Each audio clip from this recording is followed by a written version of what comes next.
Hello?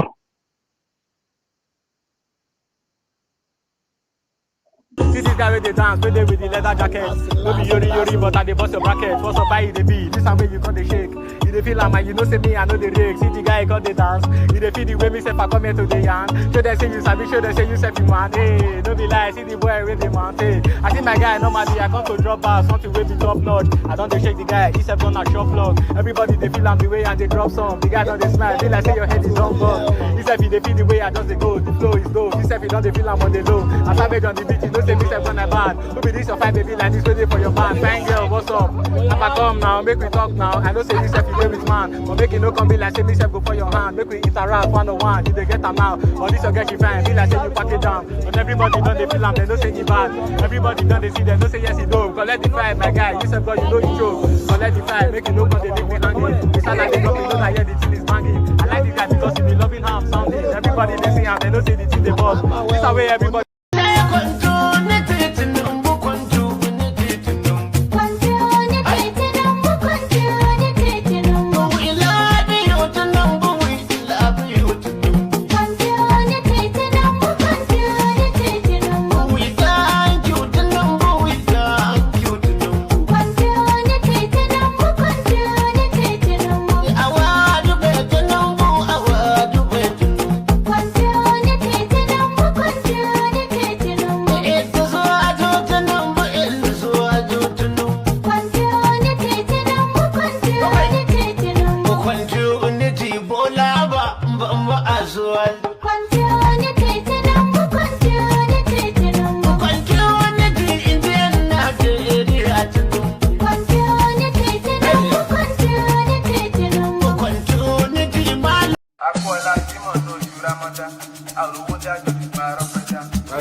Aku Ramadan, àròwó dájọ́ ṣùgbọ́n arọ́pẹ́dá.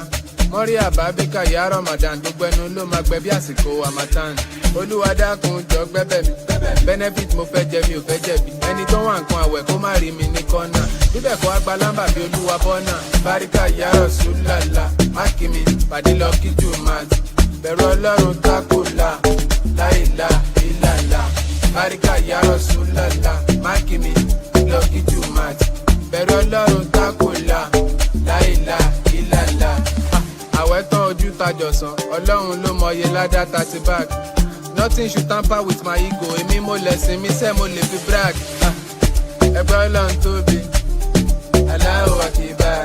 Ayandaba, ayandaba, ayandaba, ayandaba. Ayandaba, ayandaba, ayandaba, ayandaba. Ayandaba, ayandaba, ayandaba, ayandaba. Ayandaba, ayandaba, ayandaba, ayandaba. Atima ayandaba, ayandaba, ayandaba, ayandaba. Ayandaba, ayandaba, ayandaba, ayandaba.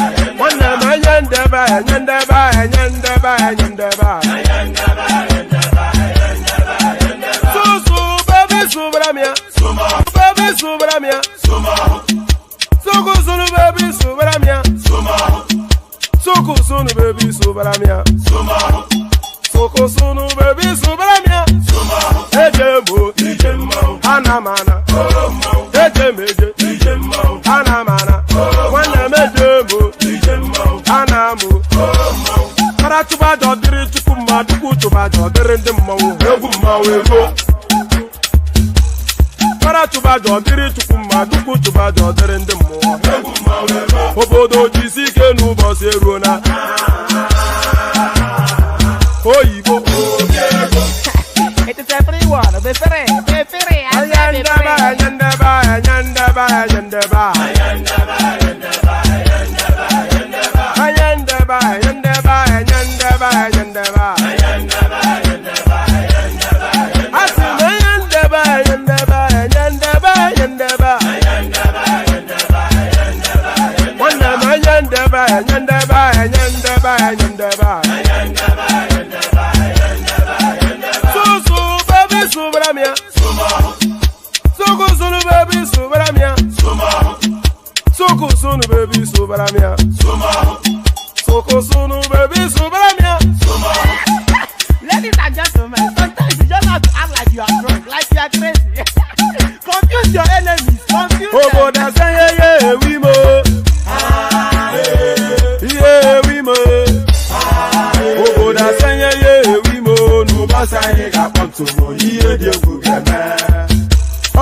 akara mi nguru ma mi ga kwuru m ụgwọ ya baby mo abe Maria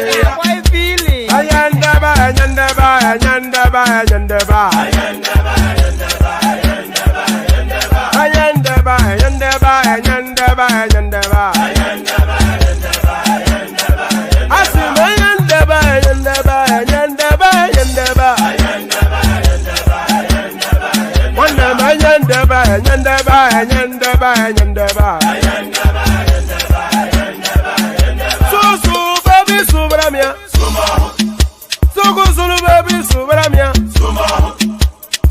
Sunu baby subaramia Soko sunu baby subaramia Ase kwa nefo jabani si akuna nyego mkambasi ozo.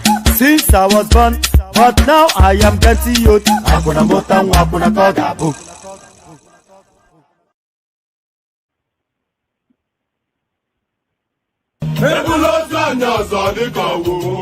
Okay now.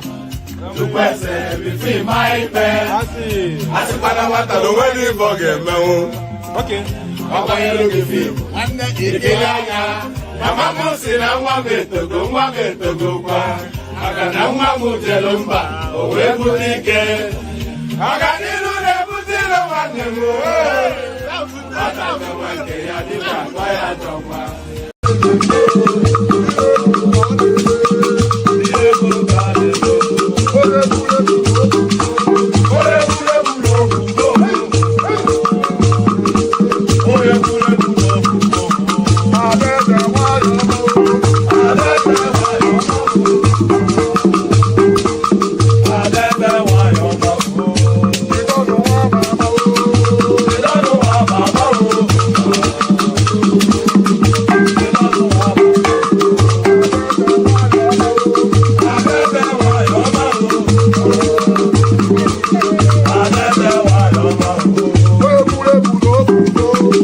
When you go to major parks, they live as if they are in the jungle. Lagos is Lagos. It is not jungle. You either obey our law or go to your own jungle. May your reign see prosperity. May Nigeria continue as a united country. Thank you, India Anambra. A lot of my friends are from Anambra here.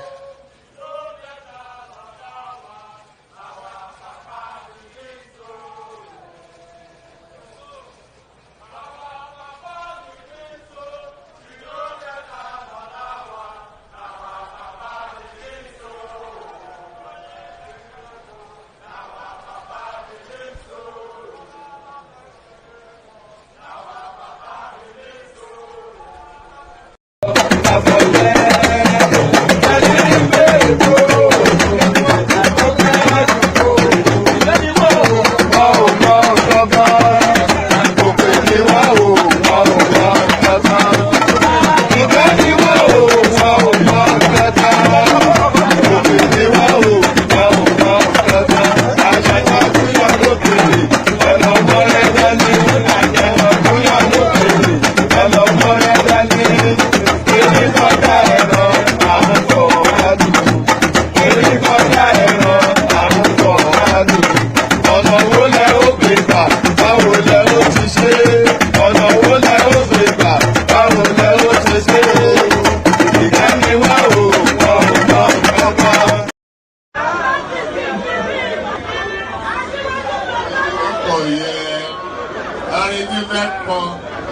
orin àyájọ́ ni orin àyájọ́ ni wọ́n dìde wọ́n pínlẹ̀ ogun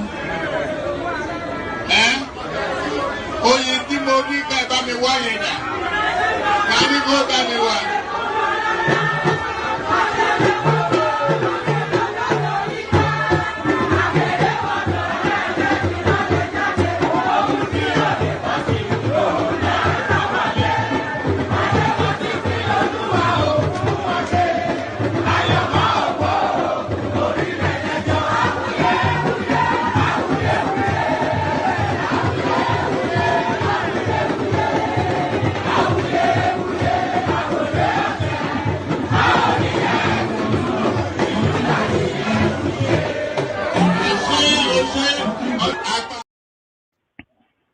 So, I needed to land on a particular spot before I removed it from the screen. It goes on to say Aman Nwokpani. That's what he said. Aman Nwokpani. So all that Aman Nwokpani. So all that.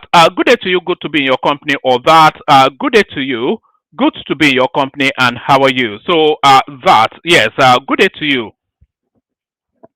So sorry. Let me actually play another song. I was actually in the midst of. I was on a chocolate just when that music stopped. So I need to cleanse my palate before we start all over again. Let me play you a little something. Let me play you this.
And there it is right there. Agbelu sile atunfenuwi. Can you imagine that? Just the depth of the richness of the language. Actually, let me play you something. This is something that I saw this online and I sent it to Baba.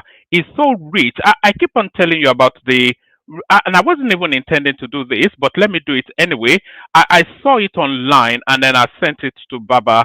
I always try to tell you guys about the richness of the depth of the Yoruba language. And is this it? Let me see. What was that text I sent to? Yes. I've always told you about the richness of the depth of the Yoruba language. So let me give you a sample of just what that is. When I saw this, I was just so blown away by it. I had to send it to Baba. I think I sent it to Kulata as well. And listen to this. Lolójú jíjìn ní ti mẹ́kún sùn. Bẹ́ẹ̀ni, àti òkèrè báyìí lolójú jíjìn ti mẹ́kún sùn òde ní. Bá a ti mọ làáké, ẹ̀lírí ò lè ké bí erin.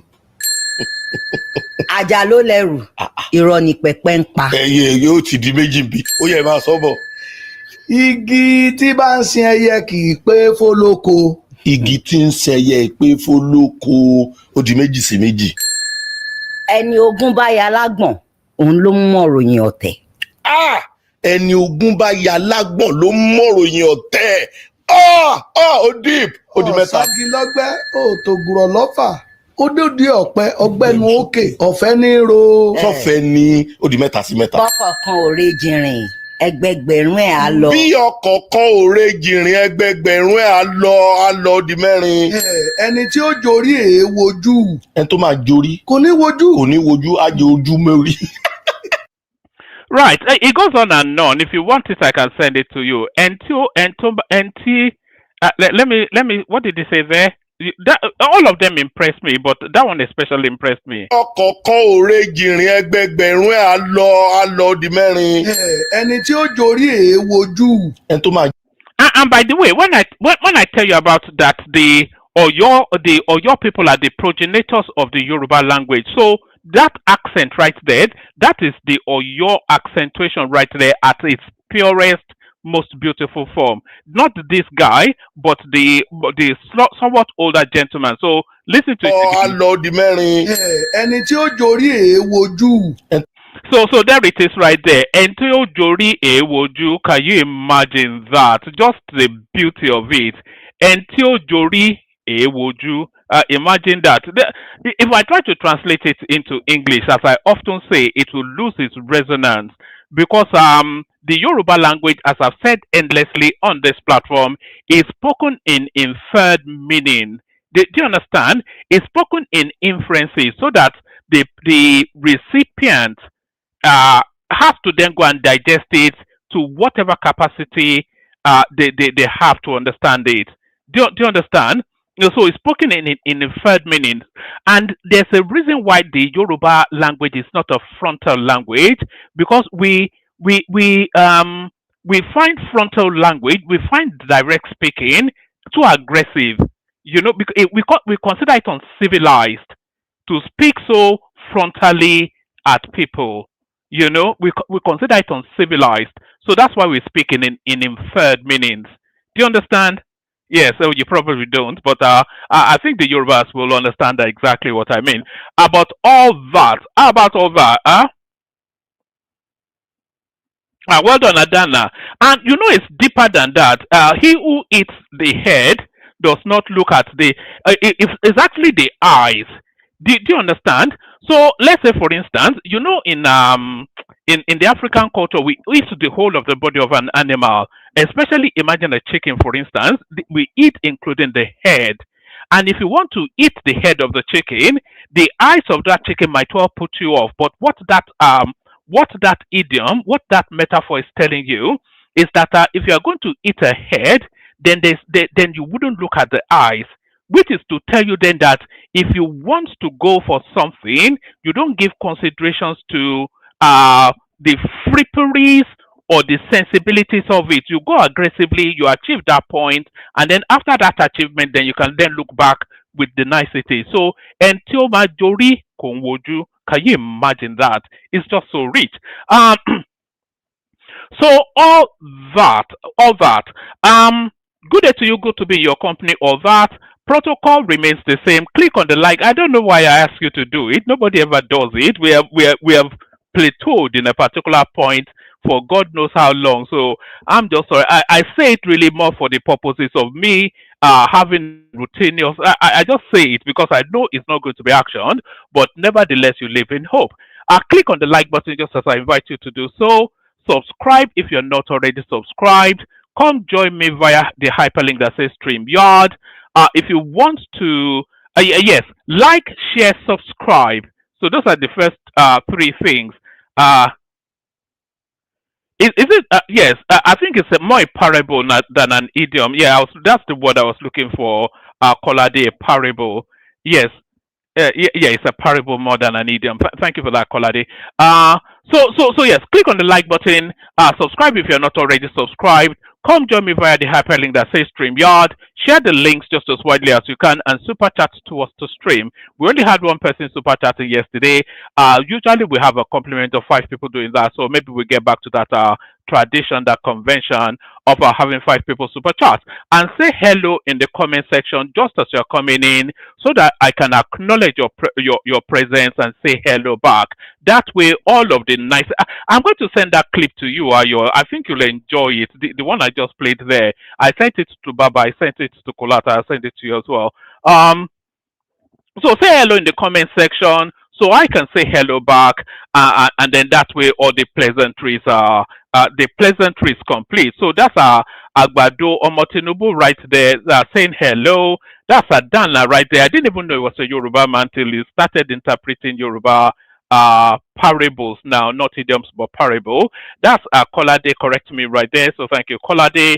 That's Ayo right there, the CEO of the platform, and that is the man showing off his new boots. Chioma told me off for giving you that spanner, Tim Jack, and that's traveling man right there, who hopefully at some point will reach his destination and stop traveling.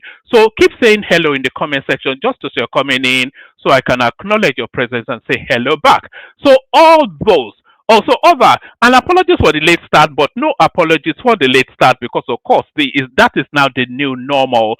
But that's Oga right there. So I think that's Baba's favorite duo, isn't it? Ayu and Oga, just the banter, that they just. So over. Shall we just get started? Let's get started. They say better late than never, and you want to think better late than never. To this headline, ex-NNPCL boss Mele Kyari submits self to EFCC. So he has submitted himself to EFCC, and EFCC consequently have summarily detained him. If you are looking at there are about 5 people that damaged that country under Buhari. That number 1 is Buhari himself, of course, because he was the enabler, and then number 2 is Abubakar Malami. Number 3 is Emefiele. And then number 4, in fact, if we're going by the hierarchy of things, number 1 is Buhari. Number 2 will be Abubakar Malami because he is savaged that country just so ruthlessly. And then number 3 will be this Mele Kyari right there, and alongside Emefiele. So they might all be joint number 3s because they were the money end of just the gluttonous, just unforgiving looting that took place under that space. Those were the money ends of it. This was the guy that was invoicing 100 million liters petrol per day as our consumption. It was invoicing that for the whole of that 8 years. And then, of course, Emefiele was the one signing the check that they were disappearing to the Middle East. Ex-NNPCL boss Mele Kyari submits self to EFCC. Mele Kyari, a former group chief executive officer of the Nigerian Petroleum Company Limited (NNPCL), on Wednesday visited the Economic and Financial Crimes Commission (EFCC) office. Kyari arrived EFCC headquarters in Abuja at about 2:15 p.m. He was invited to answer questions on financial and technical matters during his time in office. Recall that the EFCC had placed Kyari on its watch list over an ongoing probe into the 7.2 billion naira. Recall that the EFCC had placed Kyari on its watch list over an ongoing probe into the $7.2 billion refinery turnaround maintenance. This is just as the Federal High Court in Abuja ordered a temporary freezing of 4 bank accounts linked to Kyari due to allegations of fraud. So I think these people just laugh really whenever they say, "Oh, they are freezing their." Mele Kyari doesn't have a bank account in it's like do you know when you are driving and then you keep loose change in that little pocket? You know that sort of container bit in your car, that you put loose things in, that you put loose change in case you needed change, maybe for the trolley at the supermarket or for whatever. So is that it? So seizing or freezing Mele Kyari's bank accounts in Nigeria is tantamount to taking hold of that loose change in somebody's car and telling them then that you are holding their finances in suspension. So Mele Kyari doesn't have his bank account in Nigeria. He has his bank account spread all over a lot of it in the Middle East, and a lot of it parked alongside Peter Obi's Seychelles money, wherever it is. You know how Peter Obi was parking the southeastern money in the Caribbean. So forget seizing his bank accounts, but that's that. So that's that. So let's see. So that's that. So that's how you're right there doing the super chatting. So that is that one. Shall we go on from that to the next? So now this one right here, this is a culture that needs to stop because these people they don't have the muscles to act in the manner that they're trying to act. So listen, this is a culture that needs to stop because these people they don't have the muscles to act in the manner that they are trying to act. Police arrest self-acclaimed Obi of Lagos. So this behavior has to stop. The Ghanaians now are burning down their shops and they are kicking them out of their country and all of that. The one that called himself an Eze in some region in some county in Lagos State, in some area in Lagos State. He's in custody now, and this one now wants to declare himself the Obi of Lagos. So just stop it. You know, you are not the Hausa Fulanis that have muscles. You are neither the Yorubas that have muscles. You don't have the muscles to act in the manner that you're trying to act. Police arrest self-acclaimed Obi of Lagos. So that's another one then that will learn the lesson fairly quickly. Lagos State Police Command. Lagos State Police Command today, Wednesday, September the 10th, arrested a self-acclaimed traditional ruler who paraded himself as the Obi of Lagos along with three others, thereby foiling their attempt to mislead the public through an unlawful installation ceremony. In a statement released, the deputy spokesperson of the Lagos State Police Command, DSP Babasheyi Olusheyi, what a name, Babasheyi Olusheyi, said the principal suspect, engineer Chibueke Azubike M, age 65, an indigene of Oboduku, Ancient Kingdom, somewhere in Imo State, was arrested alongside three co-conspirators, Chief Chibuzo Ani, Chief Martins, Nwa, or something, just a bunch of Igbo names. So they've been rounded up. Olusheyi said all four suspects are presently in custody at the Lagos State Police Command Headquarters, Ikeja.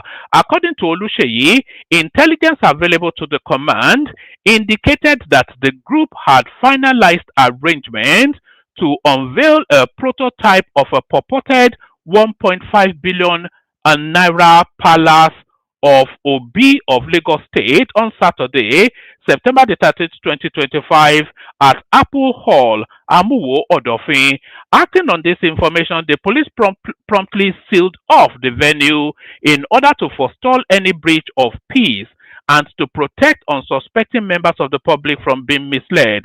In furtherance to this prevention act, the command deployed adequate manpower, including conventional police operatives, a core strike force teams, and other tactical squads to the premises earmarked for the ceremony. Their presence was to guarantee that the event did not hold as planned and to ensure that public order and peace within the area was not compromised. The police image maker added that the suspects are currently in detention and investigation is progressing into their nefarious activities. He mentioned that the outcome of the investigation will be made public and they will be charged to court accordingly. His arrest comes after an Osun-based monarch vowed to file a petition over Azubuike paraded himself as a monarch in Lagos. In a telephone chat, Azubuike, however, argued that he is not the Obi of Lagos, but the Obi of Indigbos of Lagos. So there is no, just stop it now. It's just getting ridiculous. It's like these people are glutton for punishment. I mean, just stop it. Nobody's interested. You're not funky enough to be cute. So don't try to be cute now. Just don't. Let me show you this. Let me show you why I'm getting somewhat a little bit irate. Let me play you this series of clips. I was going to play it at the latter end after I've done all the readouts, But let me play you this series of clips. This is the consequence of this sort of action. We've seen the consequence in Lagos now. The one that called himself the Eze of where was he? Was it Badagry or somewhere? They locked him up. That was saying that he will bring the IPOBs to come and form a force in Lagos State. He's locked up. This one parading himself as the OB of Lagos State. He's locked up. The one that is declared himself the Eze of Ghana. The consequences of that guy declaring himself the Eze of Ghana is this. Watch this. The association. I don't know. I'm asking you to comply in the market. I don't know what I want to comply to. Yes, so you have to come to us. I'm the chairman in the market. I'm calling upon Nigerians. You're a Nigerian. Just come and see me. That's all. So by closing shop. Yes. How? Because we have issues in the market. We have been here for long. It doesn't matter. I know you. I know you. But you see, we have regularized all documents. 70% of people. Yes, I 2007. understand. It's not today. A lot of people have closed their shop. They are not different from anybody. And different from anybody. No. We are all human beings. And so if people are complying, if they close their shop, maybe they know they have skeleton in their cupboard. Nobody has skeleton. Nobody has skeleton. Myself and we call the Nigerians to meet with them concerning issues in the market. Have you given us? Yes, there's no written letter. We've made announcements in the market. We've written to. These are your elders in the market. CY, Monken, yes. So that's what's going on in Ghana, and it doesn't stop there. Let me show you. The Ghanaians are fed up with these people. Watch this. We don't hate Nigerians. You know, understand? You entire Nigeria. But a bit more Jawayano, Miniaba, and yet, say, I shall obtain a chobiti, obtain a kumobi, Udukaswa, a shower one, young pennies. So enough is enough. Thank you.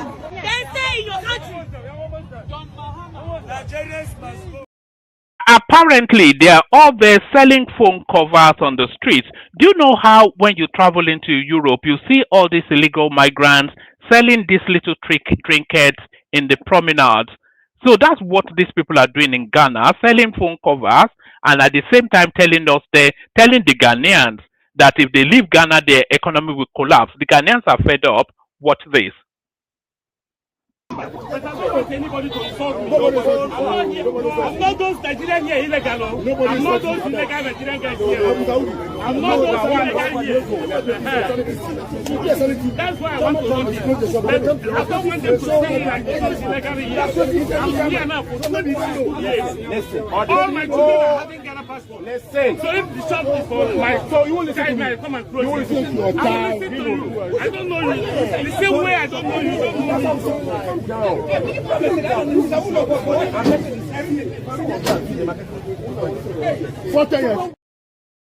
All right, so that's the Ghanaians shutting down their shops. The Ghanaians are fed up. Watch this. All right, so I did live in Ghana, and this particular place is called Abasukai. See this place, Nigerians did. As you all know, they say that they lock Nigerian shops for Ghana. So me, I say no, make I come know what they happen. Whether na media propaganda or na real situation. So make we ask, what be the problem? There are different stories. They say Nigerians they do fraud. They say na Nigerians they are shallow, and for all these reasons that they want me Nigerians move. So me, they ask this guy, say, what be the real problem? You understand? Yeah. So brother, what be the problem? All right, for here now, we have Abuzokai, here we have Abuzokai, so the same spare pass. Understand? So where you come from? Yeah, from Anambra State. Anambra State? Precisely. How long you done it for Ghana? I don't live Ghana like more than 25 years. More than 25 years? Yes, my wife too be Ghanaian. Your wife na Ghanaian? Yeah, you pay your tax, everything? Everything. My wife be Ghanaian. I have 5 children. 5 children? Yeah. Correct. Yeah. So tell me, what will be the main problem? Okay, now, from here now, some of Ghanaians, they want we Nigerians, so as we bring the goods, supply to them so that they will sell. And so there it is right there. All of these things going on is as a consequence of that guy declaring himself the Eze of Ghana. So you don't have the muscles to do this sort of thing. And very, very quickly you are cut short, but you don't really seem to want to take the learning. The nail that sticks out will be hammered down. The nail that sticks out will be hammered down. I'm still talking about hammering. The link is in the comment section, by the way. If anybody wants to come on, I know it's quite late or early, wherever it is that you are, but if anybody wants to have somewhat of a mini conversation, you can pop in. Let me send the link again. So that it is immediate to hand. Let me send the link again so it's immediate to hand. Let's do this, and then we do that, and that's the link right there. So talking about people being fed up, apparently, allegedly, because this comes under the banner, this particular headline, it trafficked all the way through the whole of yesterday, but it looks as though there might well be an addendum to it. But we go with the headline that has gone viral first. Qatar denies visa restrictions on Nigerians. Oh, this is the pullback. Where's the original headline? So there was the headline actually that was circulating then, that the Qataris had put a restriction on Nigerians traveling to Qatar. They are saying that people overstay their visa, they don't go back, etc., etc. So they're saying women are welcome, but if the men are coming, then they have to come. They have to come with their family. I think that was what the story was. But it looks as though they are pulling that story back now. Qatar denies visa restrictions on Nigerians. Yeah, who was that guy that got shot in America, by the way? Chris, what's his name? If you want to discuss that, we can discuss that as well. Yes, I was just listening to a debate on it on our TikTok just earlier on. All right. So, like I said, it looks as though the Qataris are denying that. Qatar denies visa restrictions on Nigerians. The Qatari Ministry of Interior has dismissed reports claiming that it imposed new visa restrictions on Nigerian passport holders.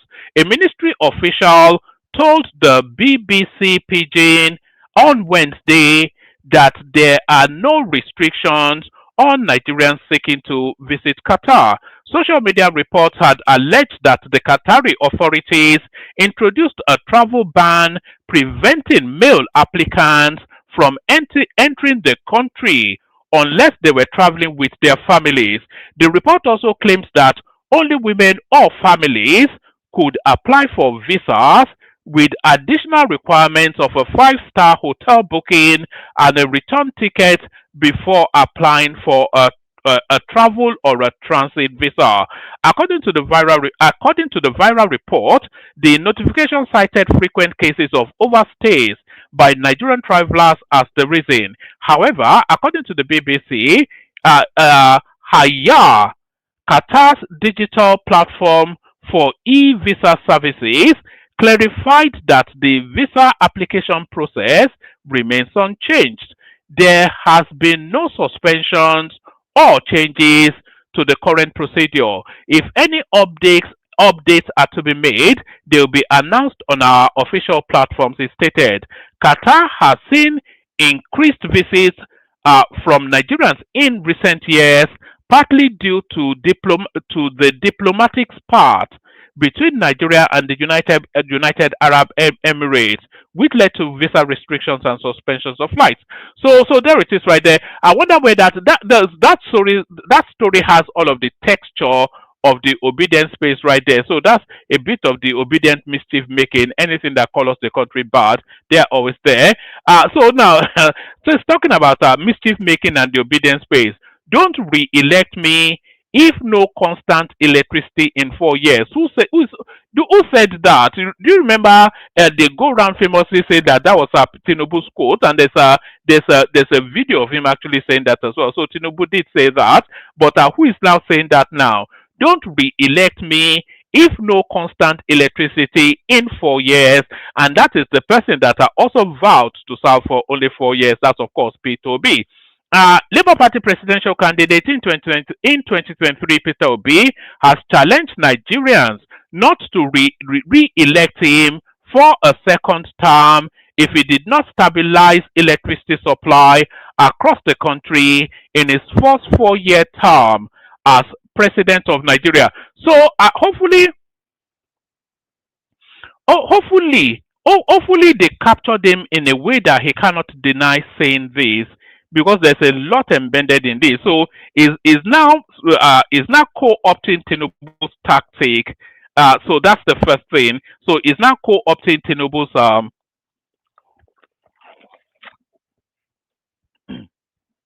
It's not co-opting Tinubu's tactic. That's the first thing. But let me read that paragraph again, actually. Labour Party presidential candidate in 2023, Peter Obi, has challenged Nigerians not to re-elect him for a second term if he did not stabilize electricity supply across the country in his first 4-year term as president of Nigeria. So how can he be in his first 4-year term when he has already given the assurance that he's only going to serve for 4 years? So is he no longer only going to serve for 4 years? That's the thing. As only I see you there, you stay there, by the way. I told you I was listening to TikTok. It was especially Solid I was listening to, battling it out with the Somalians over there. So that's just Peter Obi right there. Labour Party presidential candidate in 2023, Peter Obi, has challenged Nigerians not to re-elect him for a second term if he did not stabilize electricity supply across the country in his first 4-year term as president of Nigeria. Obi, in a series of X tweets on Wednesday, wrote, "The impact is too glaring for Nigerians to forget the promise of Mr. President whilst campaigning on the 22nd of December 2022 that if I did not give you constant electricity in the next 4 years, don't vote for me for a second term." For a nation already stated to have more people living without electricity than anywhere in the world, there could not be any more firm, comforting political promise than this. Yet, APC and its current government have presided over more national grid failures and power outages than any government in our history. There are now repeated blackouts despite billions in power investment. Over the years, billions of dollars have been spent on the power sector in Nigeria. In fact, Nigeria has spent more on power generation with little or no increase in supply than countries like Vietnam, Egypt, Indonesia, and Bangladesh. So it's usual go-to countries. Yet, while some of these nations have proudly doubled their electricity generation and distribution by adding tens of thousands of megawatts to transform their economies and increase their GDP, Nigeria has barely crawled from 4,500 megawatts to 5,000 megawatts. With a GDP of about $200 billion, Nigeria has the capacity to significantly boost its economy if it invests properly in electricity. Generating even a bare minimum of 10,000 megawatts could raise our GDP by about 50%, which will unlock industrial growth and create millions of jobs. But rather than focusing on this, which will improve our economy, we are focused on coastal roads that will contribute far less to our economic growth, whilst industry shut down. So that criticism of the coastal road is an indication then that he doesn't consider it a priority and is going to divert the money from that project if he ever becomes president. And the other thing is you can walk and chew gum at the same time. So when they make that comparison that this is not working or you are doing this, I think that is a false analogy. So you can, it's not an either or option. There's been a marked improvement in electricity supply in Nigeria. Everybody is reporting that. It's nowhere near anything that we can build industry or enterprise upon, but there's been marked improvement in electricity. So there's that, and then the coastal road is ongoing as well. And then they say, oh, it's building new roads, whilst the old roads are dilapidated. Is that dilapidated or whatever it is? The old roads are in ruins. So they're saying it's building new roads whilst the old roads are in ruins. So you can do both. A lot of those old roads are being fixed as we speak. We all see it. Everybody is reporting it. I can bring you clips of. I can bring you 1,000 clips of these roads being fixed. So it's not an alternate choice. It's not a binary choice. We know that there is value cost in every expense. There's value cost to every expense. But then there's also budgeting and managing. So this is the lack of sophistication anyway that we have now come to expect from Peter Obi. With a GDP of about $200 billion, Nigeria has the capacity to significantly boost its economy if it invests properly in electricity, generating even a bare minimum of 10,000 megawatts. Could raise our GDP by about 50%, which will unlock industrial growth and create millions of jobs. But rather than focusing on this, which will improve our economy, we are focused on coastal roads that will contribute far less to our economic growth. Whilst factories shut down, jobs disappear, businesses collapse, and ordinary Nigerians live in darkness. Mr. President, it is time to prioritize generating and distributing more electricity to power businesses, especially NSMEs, which will create jobs and grow the economy. So, if only Obi was president, Nigeria would be like it will be shinier than Monaco by now. Nigeria would be shinier than Monaco by now if our friend Peter Obi was the president. So now, seeing Peter Obi and El Rufai together is a very hard one. This is Aisha Yesufu, one of his lieutenants. So this is the nature of the politics to come. The structure of criminality has now co-opted Peter Obi. Seeing Peter Obi and El Rufai together is a very hard one. This is Aisha Yesufu. I wonder when she last saw a real hard one. A lady with her looks. Is she married? I wonder if the husband is still. Anyway, human rights activist Aisha Yesufu has admitted that many Nigerians, including herself, are struggling to come to terms with the sight of former Labour Party presidential candidate Peter Obi and ex-Kaduna State Governor Nasir El-Rufai appearing together in public. Not only did they appear together in public, Peter Obi actually invited him to his own base in order for them that they can hold hands and walk the streets together.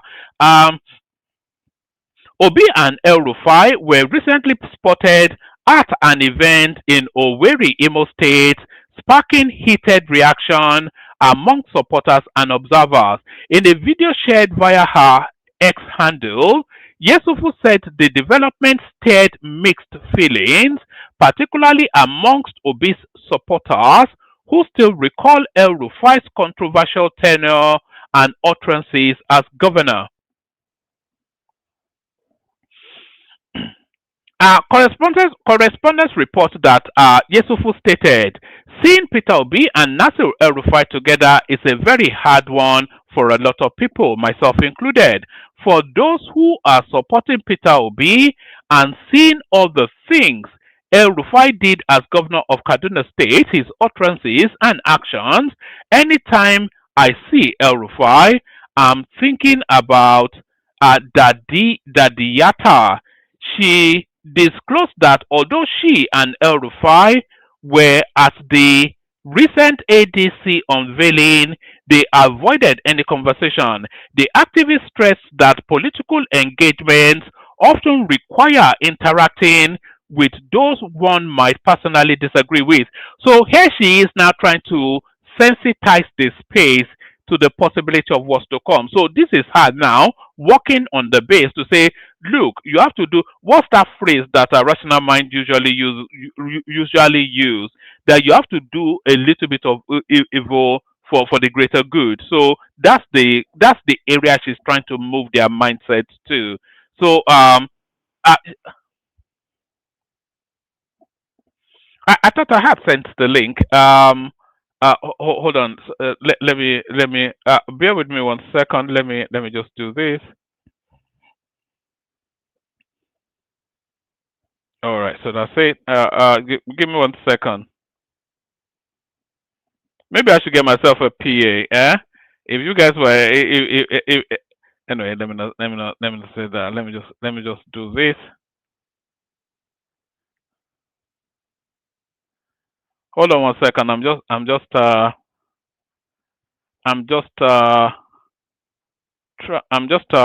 trying to put the links out there for whoever wants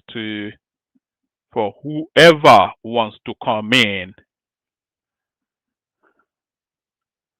You know, my latest addiction is actually TikTok now. Since I discovered it, I've not been able to come off it. Hopefully, I'm able to come off it soon, actually, because it's quite draining sometimes. Being on that space, so wild. But yes.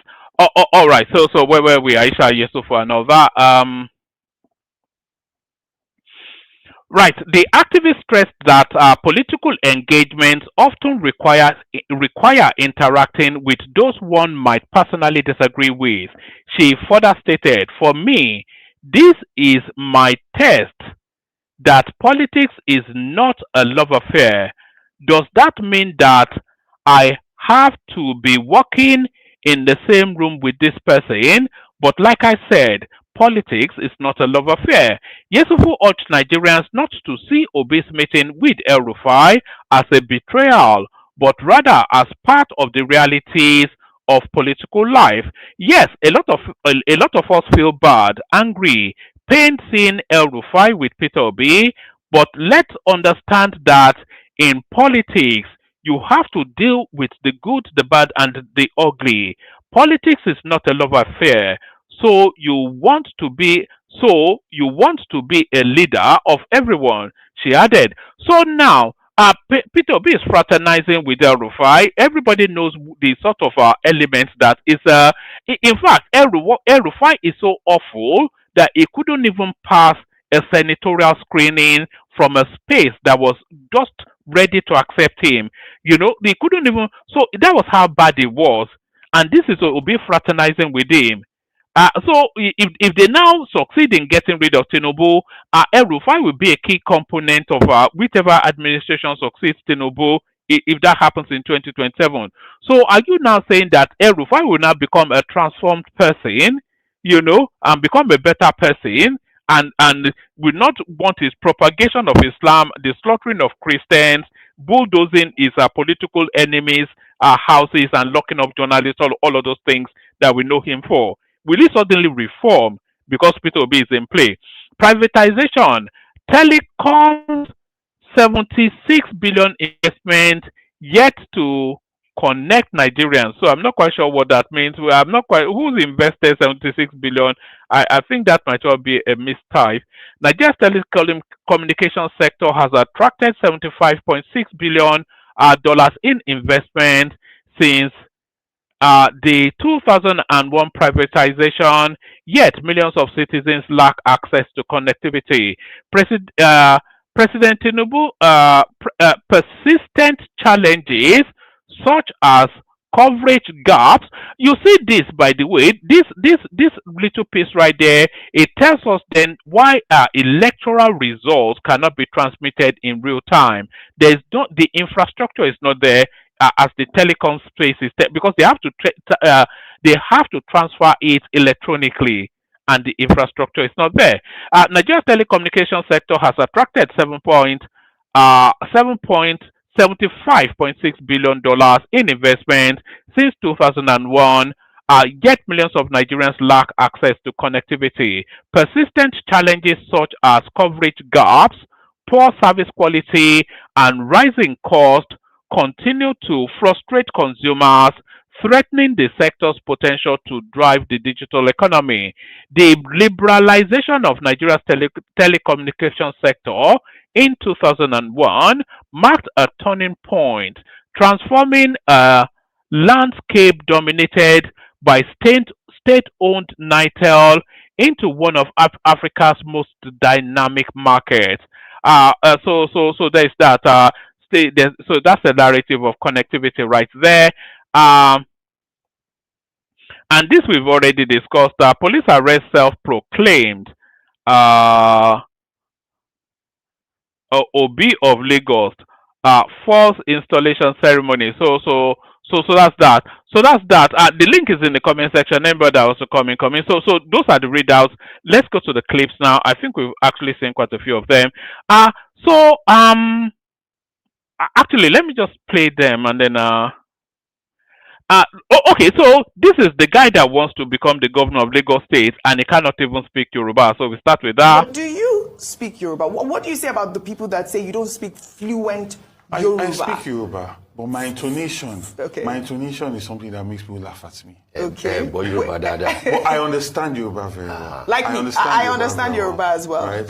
I understand Yoruba very well, but speaking it... Yoruba dada. Boy Yoruba. Dear. Igbo unko. Not really. Okay. Right? Not really. But also, it didn't help that I schooled abroad for so long. Yeah, I mean. As well. Yeah. Right? But I'm learning, And in point to come and bring you a fluent speech in Yoruba. Maybe it's with on my inauguration day. Where are you learning your Yoruba at this point? Oh, you have a teacher right now. You think it's necessary right now to govern Lagos State? Not that. See, there's so much richness in the Yoruba language. In the ways, in the proverbs, there's so much knowledge in it. Even when you start thinking about Ifa, not just as a spiritual thing, but as a codifying of knowledge, right? And how that's the basis on which they now created analog and even computers. It is so, even no matter how you want to study it, whether it's history, whether it's language, whether it is understanding. So that's the person that wants to govern Lagos but cannot speak a lick of Yoruba. So the next one now, this is Isaac Fayoshe telling you what you should already know about Dino Melaye. What's this? Politicians go they deceive. Politicians go they deceive you. You two go they follow them, shout big, bah, bah, bah. I told you, say Dino na deceive, the guy deceived Kogi people. The money for election, na motor you want take and buy. You know they see how they do loud for Dubai. Him go come and tell you say INEC bad, INEC no good, INEC na thief, judiciary no good, he dey APC pocket. Na lie him dey talk, he no campaign, he no mobilize agents, he no do anything. Him pocket the money to go and buy motor. You don't dey see the motor, you don't dey drive and you don't dey like am chin. You go come tell you go dey say, yeah, Dino is right. Oh, Lenya, Dino no right. Dino no campaign, he pocketed, boom, the money to buy motor. That's why they go courts. Don't be deceived, open your brain, no the deceivers. You know, it's a funny one, that Dino Melaye, because it's a show off. That's the one thing. So that's not even where I'm going. But because it's a show off, it gives us an insight into just what's going on within that space. So who is Dino Melaye? His biggest achievement was to be a senator, which he was for however long. He's no longer a senator now. But if you look at his garage, I'm not quite sure that Elon Musk has a more impressive collection of cars than Dino Melaye. Bentley, Bugatti, Ferrari, Lambo, all of these things, countless Jeeps, super bikes, everything in that. And the same, so that is in his house in Abuja, and it's also mirrored with his collections in Dubai. So as I said, Dino was only, it's still a big thing to be a senator, but Dino's highest job that is known was to have been a senator once upon a time. So if being a senator once upon a time has enabled him to gather together sufficient enough for all of these things that he displays, so what then about the guy that was governor, the guy that was president, the guy that was vice president, the guy that was minister?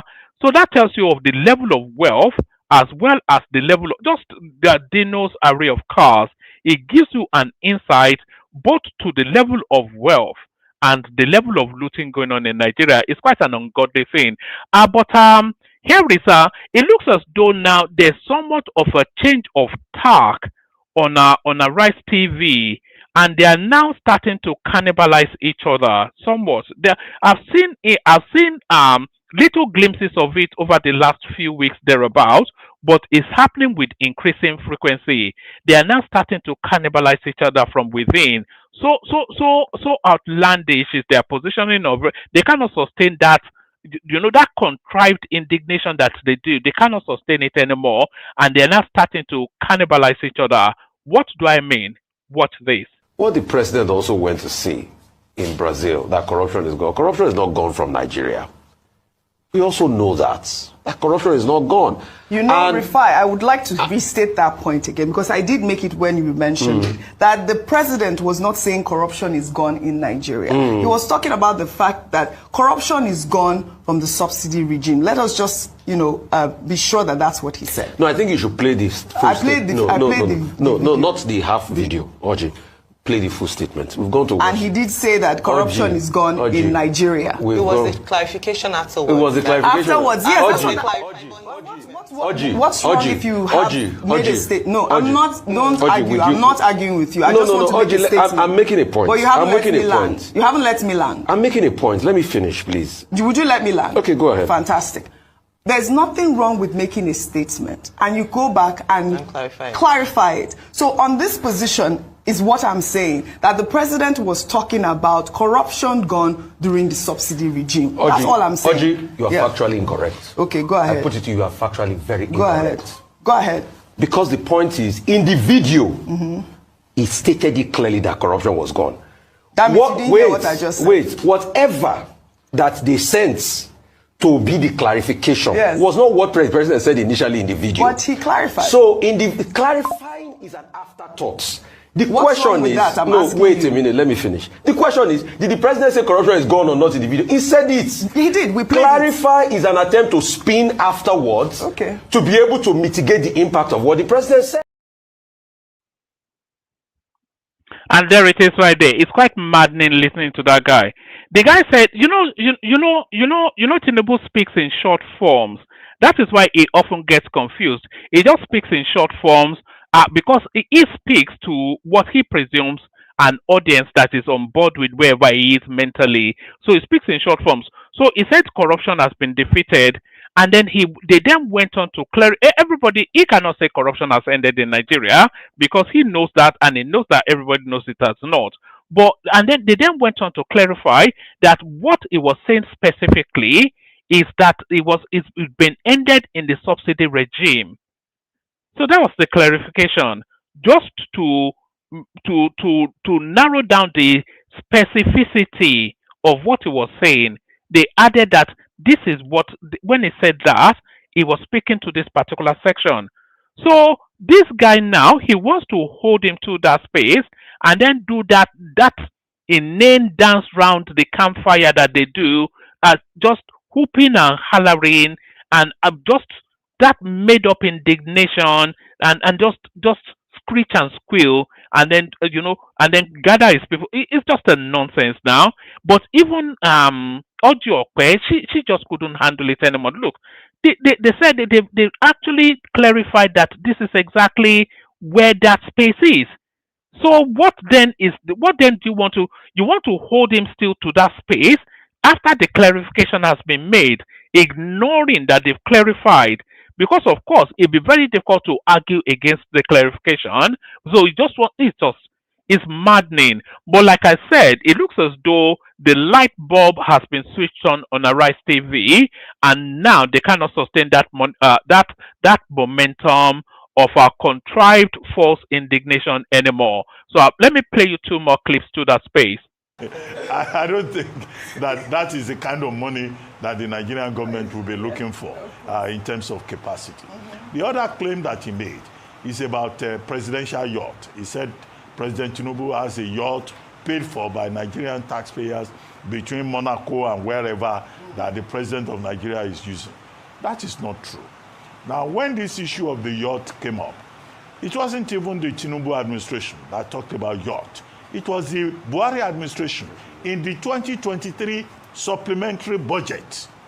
And at that time, when the controversy came up and people were saying, why yacht for president and all that, the Navy, the Nigerian Navy came forward and said, no, it was a vessel being used for naval operations that was named presidential yacht. It's not for President Tinubu, so it's not something that was purchased for luxury. But in this country, in politics, you can bring up anything that is sensational. But I think that what I've provided can be fact-checked because it seems to be the empirical fact It's the empirical fact on this particular issue. Maybe the Navy maybe they can contradict me, but that's what I remember. What was the other thing? What was the other thing? Finally. Talk empirical. All right, so they're even starting to mock him now. Empirical fact, because he had Malpe Ogun say that once. He's just adopted it into his own lexicon. So there's that now. So they keep talking about this presidential yacht. The thing with that space is the obedient, headless mobs, as Zita calls them, just that maddening, cannibalized, barbarian sort of space. They don't let facts get in the way of a good story. So, fact is just incidental to their need to screech and squeal and holler and just make noise. So, fact is just an incidental inconvenience, it's an irrelevance. So, to the facts of the matter of that presidential yacht, it wasn't bought by the Tinubu administration, it was bought by the Buhari administration. That's the first fact. So, it was paid for in installments. And the last installment actually fell into the Tinubu administration to clear the payment for that yacht. So that's one. And then additionally, the Navy came out to say it's not actually a luxury yacht. It's part of their kit for the naval sort of accoutrement. It's a Navy functioning ship that they have just named presidential yacht just to give it a name. So they gave it the name presidential yacht. So it's neither a luxury yacht, nor was it bought by Tinubu. So those are the facts. But like I said, fact is always just it's just an inconvenience. It's just incidental to whatever it is they are doing over wherever it is that they are. So I'll play you this additional clip still of yet still Ruben Abati setting the record straight. Alive, you're kicking, you're doing well in this economy. Your take on these stories? Okay, on fuel tax, I think that Taiwo Yedele, who was chairperson of the tax and fiscal policy, has already answered the various questions that people bring up. Now, the first thing to note is that fuel tax is not new. It was already under the FEMA Act, Federal Road Maintenance Agency Act of 2007. Now, what they have done is to remove it from that FEMA Act and to harmonize it with the new tax policy. And that new tax policy is in the Chapter 7 of the new Nigerian Tax Act. It has not yet been gazetted. Some of the answers provided by Taiwo Yedele is that the Fuel Tax Act of 5% has not yet happened. It may not happen in 2005. It may not happen in 2006. It may well happen when that Chapter 7 that I've just referred to under the new Nigerian Tax Act is gazetted. So people don't have to raise any fears about old tax. However, what should be noted is that, look, people generally don't want to pay tax, whether it's in Nigeria or it's in the United Kingdom. After all, Angela Rayner just lost her position because of tax issues. So people will always find ways, based on advice. But the fuel tax in Nigeria is about consumption. It is a consumption tax. If you buy 100 liters of gasoline, you should expect you will pay 5% of a tax on gasoline. If you do 10%, 10 liters, you pay 5% on 10 liters. Where the problem is that Nigerians say, okay, we pay this tax. Government is looking for revenue. But what do you do with this revenue? The people who represent us that they are in government, do they pay fuel tax? They enjoy free fuel. They live in free. All right. So that's a nonsense. They do pay fuel tax. So what he probably wants to say is that they might not be paying for their petrol. because the tax is at the pump and it's already embedded in the price that you pay when you buy petrol. So they do pay fuel tax, but quite a few things from there. So there's still so it's a harmonization of an already existing tax to bring it into the new tax formula that Taiwo Oyedele has formulated. So that's the first bit. And then the second bit is unlikely to come into effect anytime soon. And then the third bit is that welcome to the real world. You know, there are two inevitabilities in life. There are two things in life, only two, that you cannot avoid. There's very little you can do to avoid it. You can mitigate it, you can extend it, you can minimize it, but ultimately it will still get you. Those two things in life that are inevitable is death. As soon as you are born, then you are just counting down to the time that you die, and taxes. So death and taxes, those are the two inevitabilities of life. So welcome to the real world. People pay taxes in every other space. So why not Nigeria? So that's that. Let me play you this little soup song. I think I found a husband for Peter Obi's son Oseloka, who is probably more handsome than the boyfriend is parading. So this is the husband now that I found for Oseloka Obi. Watch this. Hello. So today I have decided I'm going to give the people what they want and show you what is in my bag. This is a Balenciaga City bag. Forgot the bag. Okay, I'm going to show you what's in it. Okay. Essence Vault. Perfume. I'm obsessed with the Essence Vault right now. This saves me a fortune on perfumes. I think this is number 200. Look it up. It's great. I love this scent. Anyway. Garden vapes. If you know, you know. I won't elaborate. I will not elaborate. Yeah. AirPods. Need those. Box of my aligners. People always ask me why I do this thing with my teeth. It's because I don't know how to position my mouth when it's closed with these things in.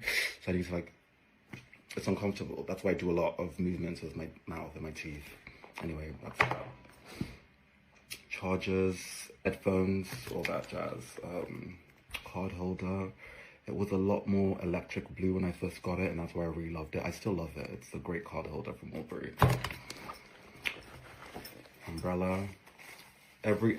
All my everyday bags have to be able to fit an umbrella because I live in London and the weather's unpredictable, so we need this. I'm a black man with an afro. I need a haircut. I need tissues. Power bank. Reusable bags because we're saving the environment and all that. More tissues. Charger. Pasta. Some of these things are random. Antibacterial hand gel. And into the little compartment, Sudafed for blocked nose. Lip balm. It's going to be a lot of lip stuff, I think. Brolon gel from Soap and Glory. I got influenced to buy this, and actually, it's a little intense for me. It's a little intense. Like, they oversold it, I think. But it's fine. It's whatever. Sometimes it works. Sample perfume. Green Aventurine crystal. Always. Unique. Good vibe.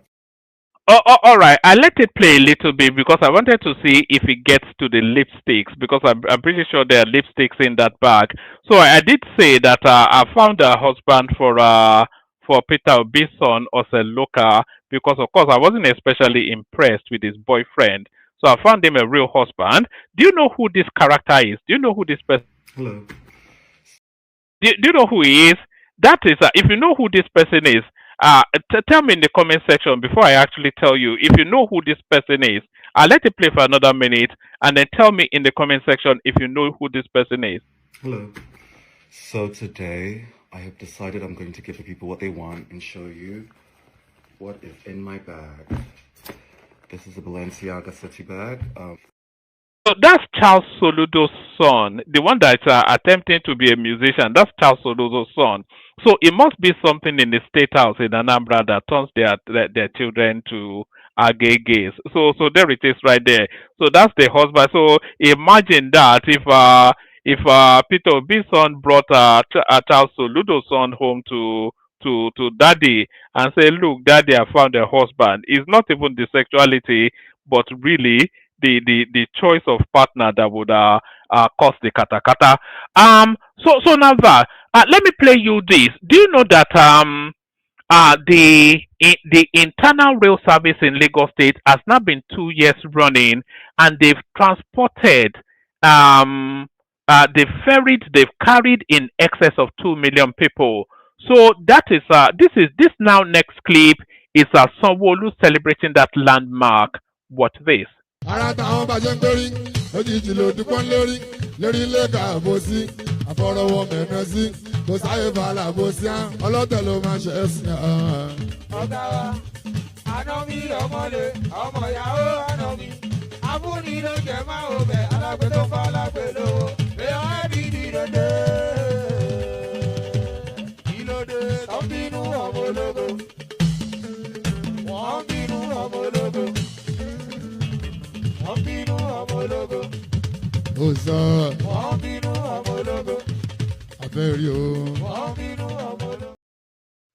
so that's that. Let's go on to the next one. So you know how the Southeasterners are hustling to land grab and co-opt people to become part of them, especially people in that Ikwere and all that are trying to force them to be egos when these people you must know who you are. That's basic fundamental expectation of a human being. You more than anybody must know who you are. Like Charles Soludo's son just showed us who he is. Then he knows who he is. We all know who you are, but these people are insisting that you're not who you are. No, that you are one of them, but a subsect of them. So that hustle to make other people want to become part of them. So think of it conversely. Other people actually wanting to be part of somebody else who might not necessarily want them to be part of them. What gibberish nonsense am I talking about? What's this? My name is Honorable Kingsley Chenuma, a former councillor in Warri South local government and also the chairman of Warri People's Mandate. Yeah, our mission here today, we all understand what is going on in Delta State. But what most of Nigerians are seeing, it is not just the word delineation thing. All what you are seeing today in the Warri Federal Constituency is all about political economy of the people. What the Ijaws are trying to do today is to annex our lands, take away our resources, falsify documents, using government instrumentality to rename Ishekri's community, giving them strange names, the Ijaws and the Robos. That is what is going on in Warri. Now, if it is all about delineation, we ask ourselves, the entire constituency and state in Nigeria, they are due for delineation. Why is INEC single out Warri Federal Constituency for delineation?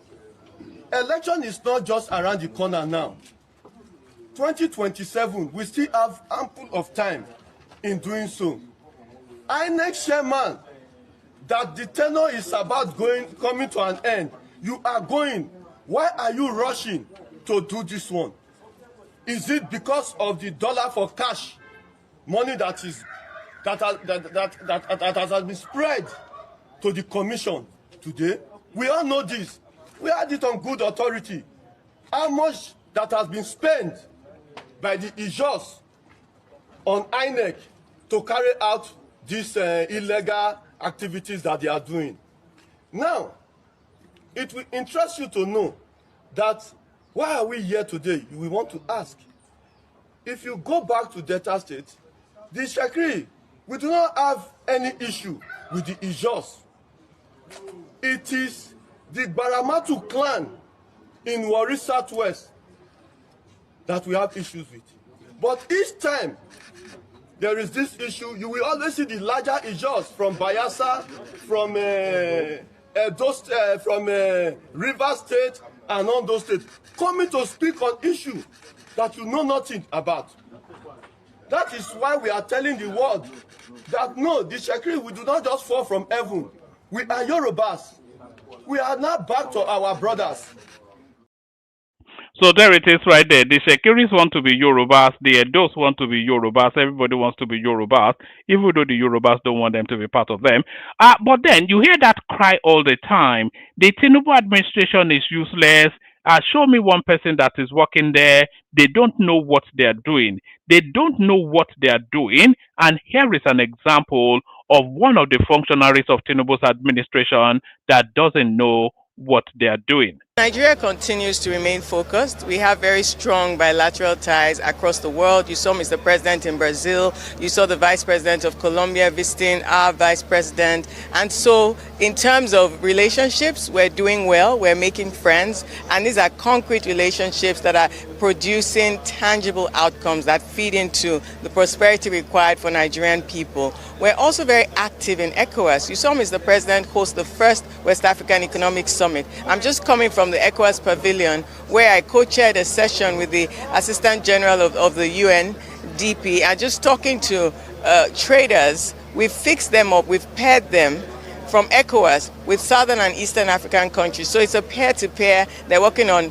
textiles, they're working on cosmetics, they're working on leather, they're working on coffee. And so the trading is actually happening. You know that we went into an air cargo corridor with Uganda Air, and so our businesses, after mapping out a trade intelligence of 13 Eastern and Southern African countries, they have a flat rate to push out that cargo. We continue to work on market access, we continue to work on standards, and these are the practicalization of AFCFTA. Here we brought a QR code to mop up trade data.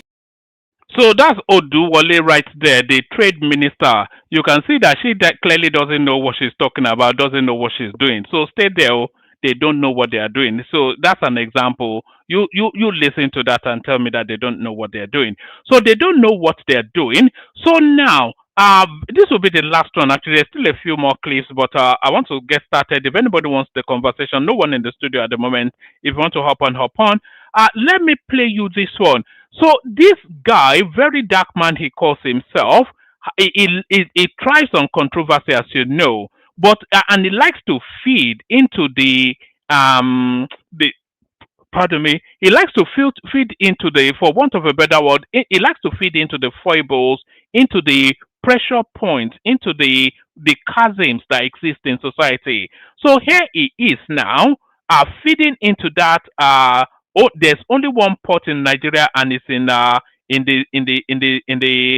Anyway, let me play you this clip. He's generated this controversy, or is feeding into this controversy and amplifying it. That controversy of Lagos, and by extension the Southwest, being excessively privileged.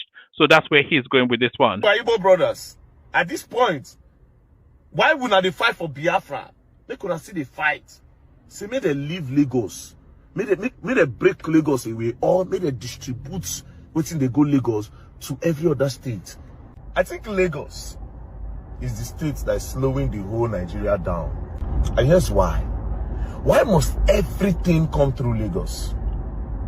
Like anybody will import anything, the container must land for Lagos.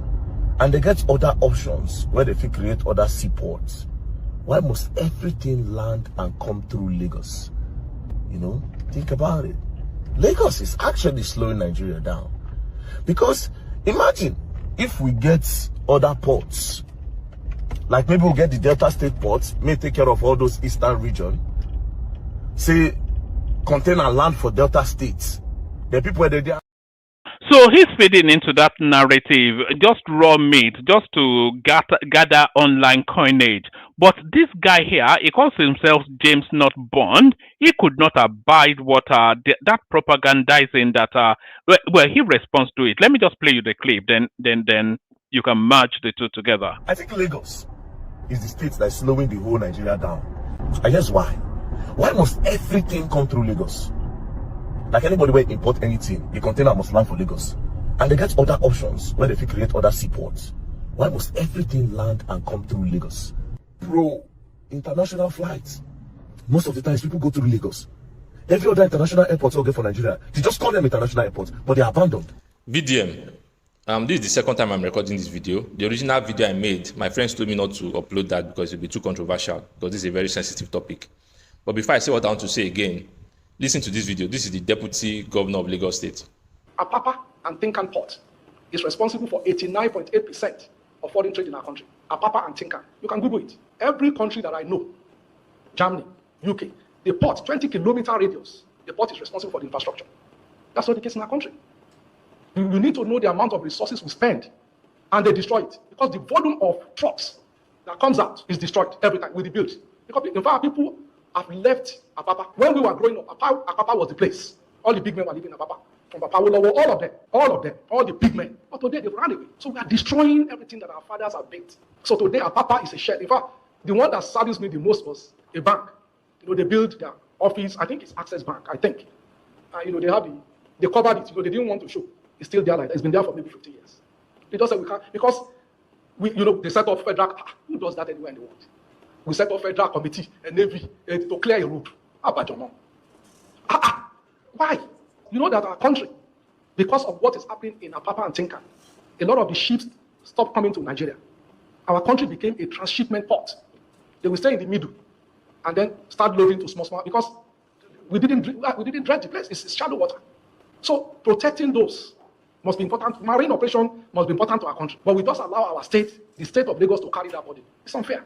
So if you listen to that video properly, you realize that he was basically saying that the Apapa and Tinkan ports are a burden to the Lagos state government because these ports are federal ports, and according to him, it's the federal government that's supposed to maintain the port and the infrastructure around it.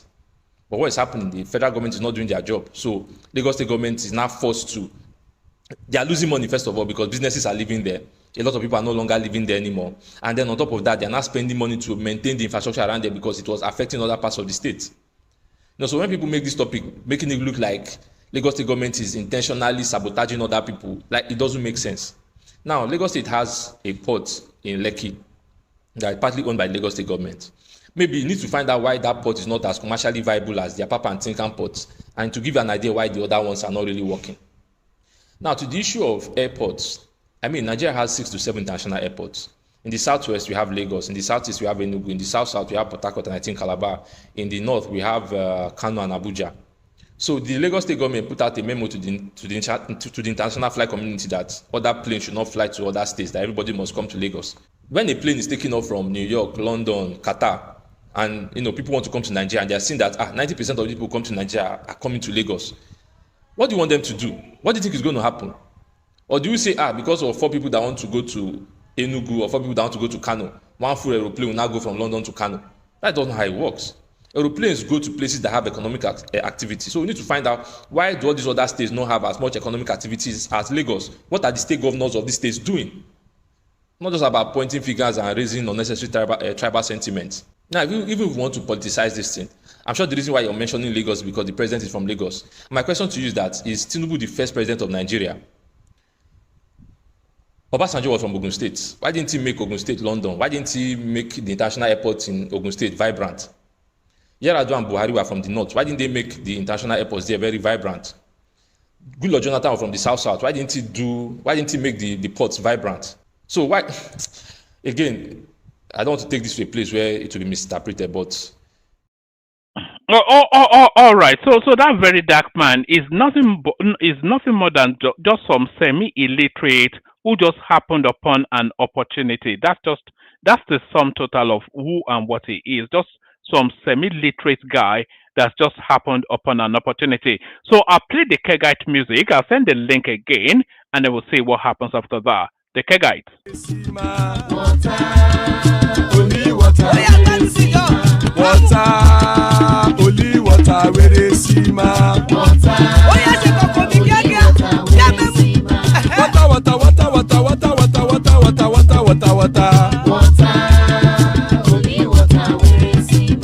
Hapa o naido. Hapa o naido. Hapa you don't come o. Hapa o naido. night o. ẹ kú ní sáyọ ẹ jẹ́ padà sílé kájọ jọ. Oró kẹ̀kẹ́ ẹlẹ́mùrè o. Oró kẹ̀kẹ́. Ilé Ṣódìyà kẹ̀kẹ́ rẹ ẹlẹ́mùrè o. Oró kẹ̀kẹ́. Bọ́bí Màsítà kẹ̀kẹ́ rẹ ẹlẹ́mùrè o. Oró kẹ̀kẹ́. Chifu Fáìlà tí kẹ̀kẹ́ rẹ ẹlẹ́mùrè o. Oró kẹ̀kẹ́. Eruku lẹ̀lẹ̀ ẹlẹ́mùdé. Eruku lẹ̀lẹ̀ ẹlẹ́mùdó.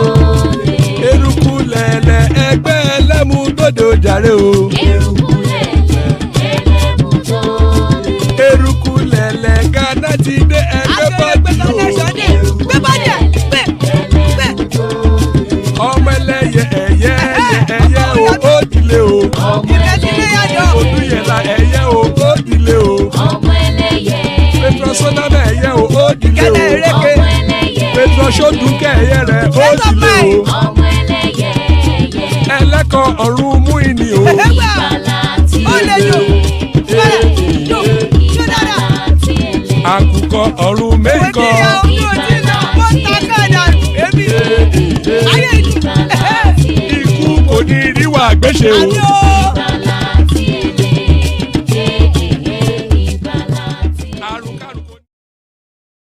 And there it is right there. Akoko Orunmeiko, the cockroach of the heavens don't crow yet. Iku Koniriwa Gbese, may death have nothing to do with us. Amen to that on behalf of myself and you, my friends. Amen to that on behalf of myself and you, my friends. Amen to that. Joining us, Solly. Been a moment since we had Solly. I wonder what she's doing up so early in the morning. The excellence that is Zeta graces us with our company. Always a delight when she's here.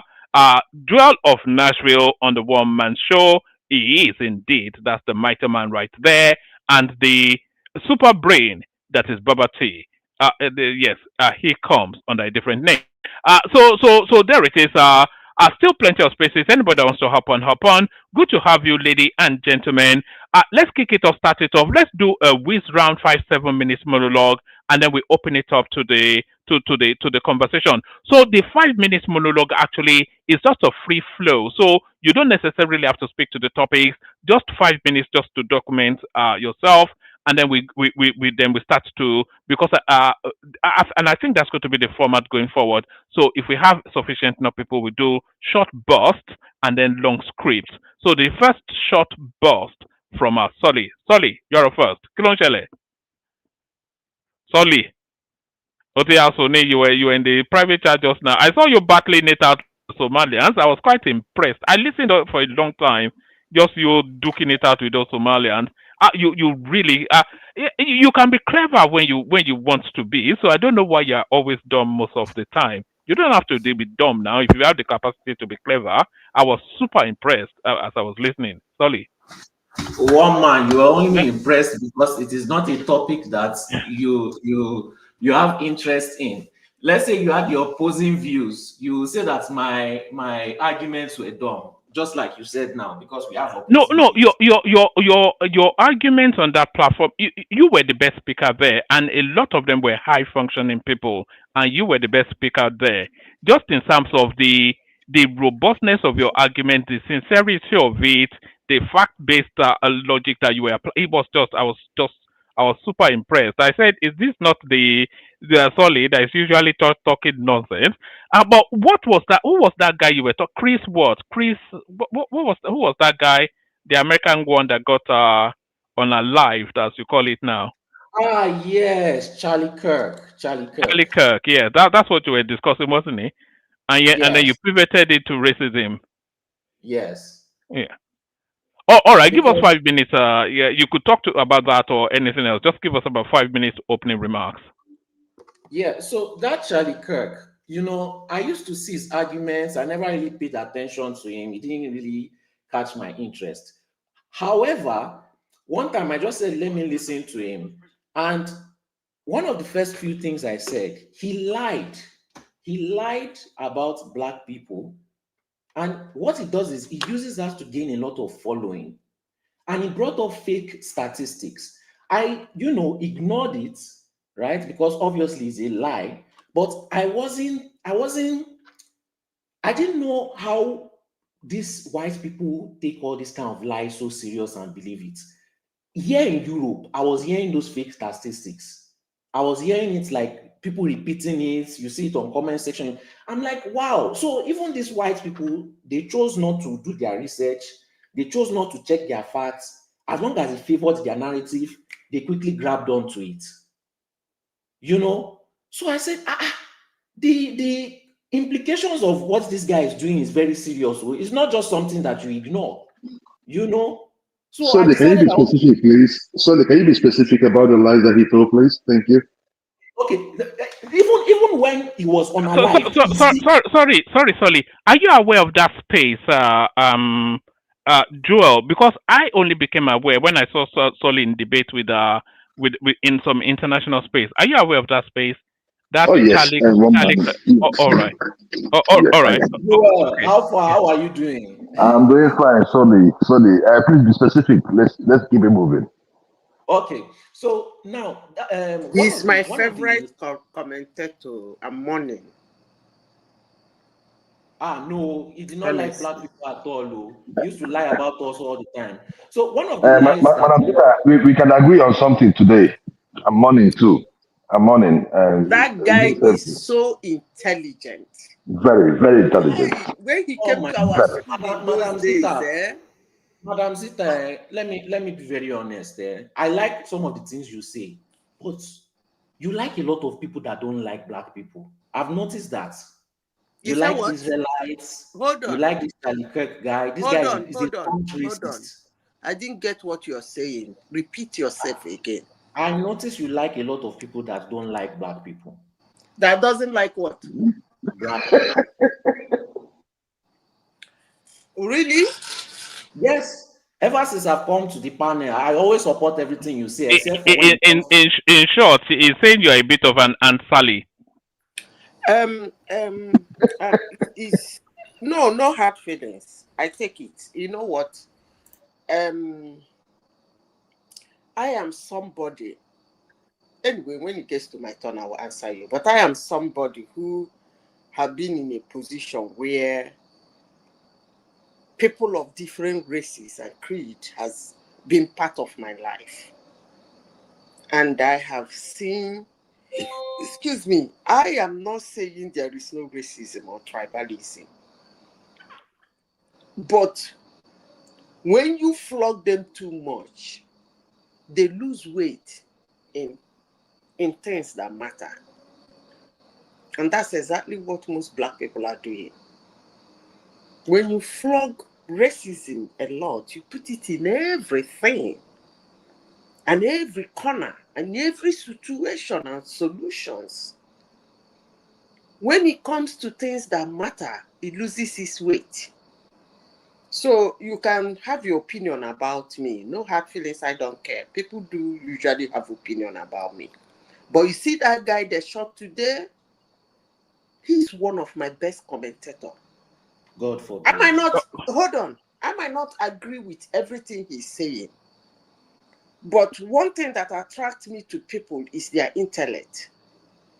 When you ask that boy a question, the way he picks the question immediately and starts to answer shows how intelligent he is. He educates you. He educates you. He will school you, school. He Madam will take Zita, you to, not dry cleaners, he usually takes some of them to car wash. He will take you to car wash. When they use pressure pump to wash you finish, your friend go reset. All right. All right. Bring it on 3 minutes, and we'll move it around. Yeah. Do you like Tinubu? All right. You have 3 minutes or so. You can either have a back and forth with Zita No, or I just want to know if she likes Tinubu. I think Zita is ambivalent about Tinubu. She neither likes or dislikes him. She only cares about the country making progress and the pragmatism of the politics. Zita is all about pragmatism. I see now. If she was Yoruba, she would like Tinubu. Probably would. I'm very sure of it. Probably would not.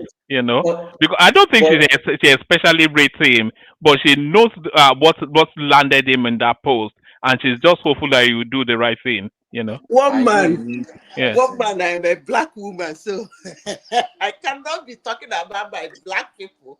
What I don't like, and you call me a racist. I'm just an asshole, not a racist. No, because if you listen, I can also look. This guy was live. He said, "Oh, black people are 13% committing 50% of the crimes." When you check FBI statistics, that is a lie.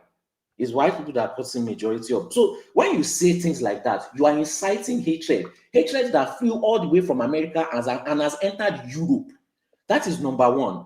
Then number two, he said that the crimes on white people, they are more black on white crimes than they are white on white crimes. That was another lie too. It's creating fear and hatred. So I'll see people here saying that black people are attacking them, but since I've been here, all I've been seeing all my life is white on white crime. So and Sully. Yeah. I don't know. One man say you have 3 minutes. I don't know if I should allow you to flow or if I should interject. But let me allow you to flow. Then I will respond with my own time. Go ahead. So he uses his speeches as a way to push his narrative. All that sounding smart is to attract you. You know, I always say these things. When you want to look at life, you have to look at it like, how will you romance a woman? You will not insult her now. You have to romance her first before you get her to the bed. So he uses that intelligence to romance you, to get into to start listening to him. Once you are there listening to him, he now lets you know his real narrative. Number one, even before he got shot, they asked him, what is his opinion about what they call a school shooting? He did not answer the question. You know what he did? He deflected. He now started talking about gang on gang violence. What he's trying to portray is that school shooting is with white people, gang violence is with black people. Let me focus on the gang violence so that I will bring more hatred towards black people. And that is when he got shot.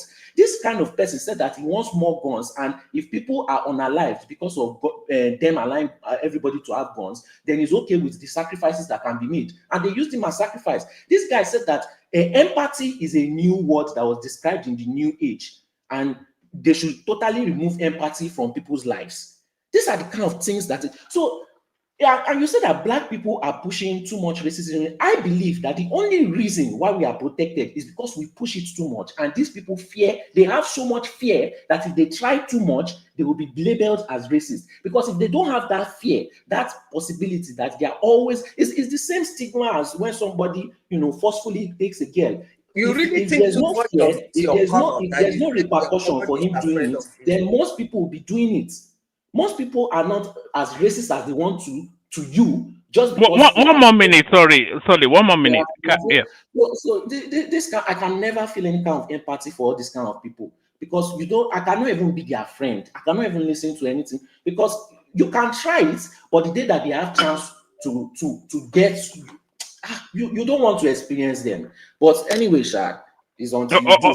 Some people is until they do. Now, what is the first topic? The first topic. No. We're not doing the topics yet. We're doing 5 minutes rants, or just 5 minutes, just for everybody to. Because I've noticed that sometimes people just wait endless hours, not even documenting a thought. So we're going to do the 5 minutes, and then it will loop back to you, and then you kick off the topics.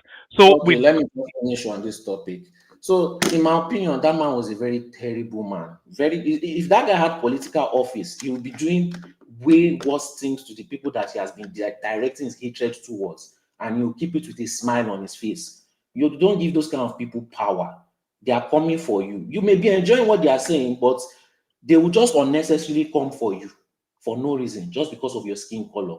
And that's why I keep on saying we should build our country, not all these nonsense statistics that this guy is giving us to make us feel like he's doing work, especially in places like UK and Australia, because those white people in that UK and that Australia. All right, sorry. I said 5, not 10 minutes. They are very confident and they are very violent. Last year, they were beating black people on the road and nothing happened. This year, only God knows what they will do. And the future years, only with people like Charlie Kirk, antagonizing and pushing false narrative outside, is just going to keep on fueling their reason to do it.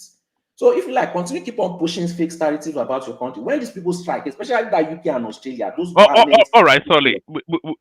Let's move around a bit. I think not. All right, I think not everybody agrees with you. So we go on next to Zita Joel of Nashville, Laja, and then Prince Daddy. Zita, I'm going to be somewhat rigid with the 5 minutes, just so that we can quickly get through people, and then we open it up to a wider conversation. I think you may. I suspect that you want to start off with where Solly left off, Zita. Oh, all right, we don't appear to have Zeta, so we go with you, Joel. So Joel, are you there? Am I being heard? Yeah, I'm here. All right, floor is yours. All right, thank you. So you can either speak to what Solly said or whatever it is that is on your mind. Just 5 minutes, just free flow. All right. Good morning, afternoon, evening, wherever you may be listening from. Joel of Nashville on the One Man Show. One Man, it's a sad day. It's a sad day not just for the United States. It's a sad day for the world. The man Charlie Clark was a good man, a family man, a man with values, a man that understood that the society that we live in must have certain standards,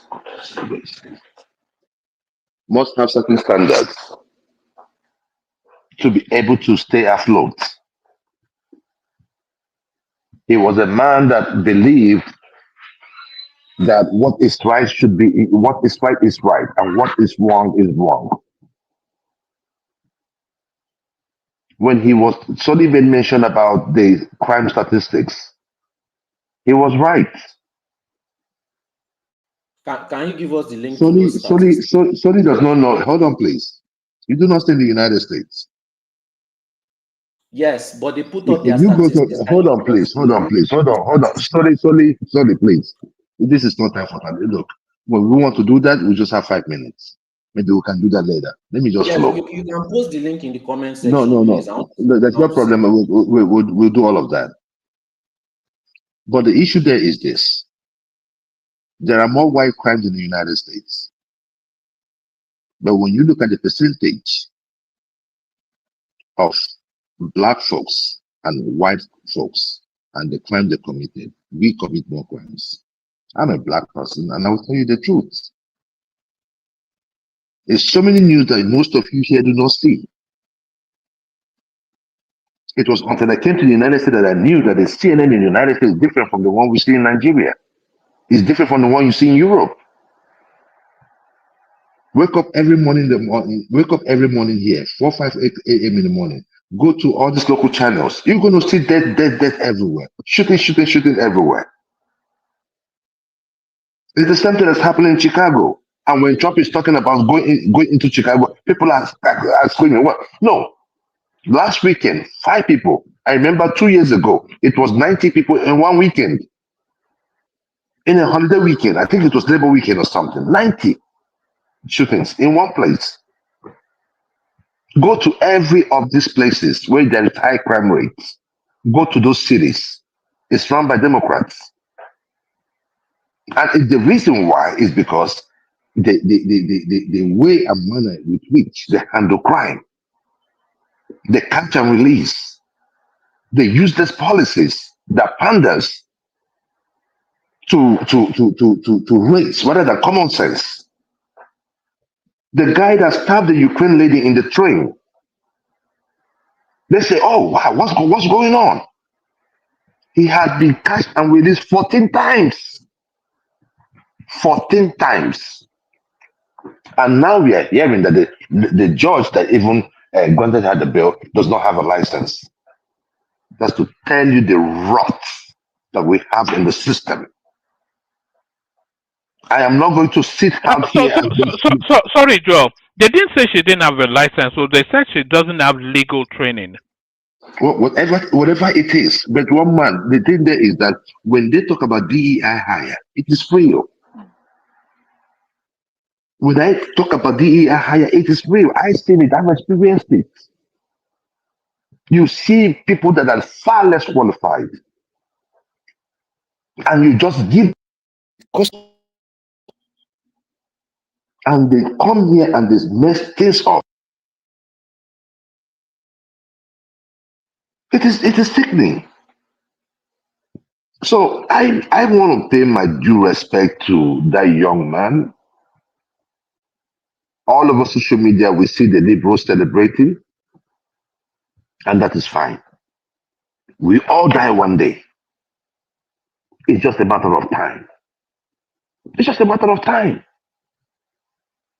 So the issue there is this one man. Pay my last respect to him. I will always respect him. He's been a good dude, and he has influenced many people, many young people. Was he a racist? Like, because I don't know the guy. I'm No, he only wasn't. new He to was that space. Was he a by racist no as means. Solly was One, suggesting? one man, by no means was that dude a racist. But let me tell you One what is man, do going on your in own America. research. I will advise you to do your own One, research. You'll see one man, calm. Let me tell you, let me tell you what is going on in the United States, right? If you preach mathematics, right, in some areas now, mathematics is racism. You have all of One man is or it no is different fabrics. from Tommy Robinson. Can I Whatever just please let me talk, that is please. It has eaten into deep into the fabrics of the United States. It is no more based on merit, right? So you have all these policies like in schools now they say no one left behind. What does no one left behind means? Just keep passing them. It does not matter whatever they get. Just keep passing them. If you fail and you're not doing good in school, oh, it is racism. And because that you have most of these parents not taking care of their kids. Why? Because 70% of our own population are single, 79% of our women are single moms. It's hard on them. But the collateral damage are the kids that we raise in our society. And when these kids are growing and they start looking for father figures in their life, they start joining these gangs. Most of them are not properly raised. And instead of making them take Joel, 2 more minutes. Carry on. 2 more minutes. thank you. Instead of taking personal responsibility, you have people trying to make them understand that, oh no, that you have to blame the next person. You still have people blaming the slavery for what we are going through. I am not saying that the effect of slavery that we don't see it today, but certainly today is far more better than in the 1950s. You still have all these resources out there to assist you. Can you just decide to make a change for yourself and for your community? I don't think that is a hard thing to do. And that is what Charlie Kirk is talking about. He's talking about the grace in hard work. That is the idea. Common sense, family values. He may not be right in everything, but at least you can get the core of his message. He is not there to tell you that a man can be a woman. He is not there to tell you that you can be a cat lady. He is not there to tell you that a man can give birth to a baby. And those are the people that connive today to unalive him. But let me say this to all of them. They may have killed him, but his message lives on. He is not dead. His message lives on. And that's the reason why it does not matter how long you live in life. What matters is the impact you made within the short time you've lived in life. I respect that man, Charlie Clark, and may God grant him rest and my prayers to his family and everyone that loves him and love common sense. Thank you, one man. All right, brilliant. Yes. Yeah, you're up next, Zeta. So 5 minutes monologue. I want to roam around. I don't want you to restrict me to 5 minutes so the next person can talk. But I want to say something. I want to ask Solly a question. 10 minutes. Solly, are you there? Yes. Charlie is a racist, right? Yes. Is Martin Luther King Jr. a racist? No. Okay. No wahala. Continue. All right, Laja.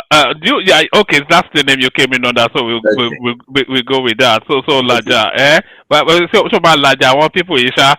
So either to that space, but just 5 minutes, just of whatever thoughts you have. Just share the brilliance of your mind with us, Laja. Okay, good evening, everyone. Good evening. Jill of Nashville, good to hear from you again. It's been a minute. I hope everything is good in Tennessee. Everything is very good. Thank you, my brother. Stay away from Memphis. You're on point. Stay away from Memphis, by the way. I know you. No, I dare not. I dare not. I used to, but not now. No more. Okay. And to my friends in the comment section, the Gala people and the Shekis are Yoruba. I use the word Yorubaroids. Academia kind of screwed that up, but I see your point, guys. So correction taken for Tim Majek and others. And before I even start, Nigeria is not going to the World Cup. I am sick and tired of pressing calculators every 4 years with these guys. So that will be the second World Cup in a row. You know, one man, do you even know how bad this is? We have the reigning African Footballer of the Year. Back to back. The last one was Victor Osimhen. This guy is, Lukman. So you have back-to-back reigning Footballer of the Year and you can't qualify for the World Cup. Do you know how disgraceful that is as a country? And you are playing Zimbabwe, Benin Republic, Lesotho. That is one local LG Council in Sokoto State or Zamfara. And you can't even beat them. So I am done with the Super Eagles. Don't even bring up playoffs.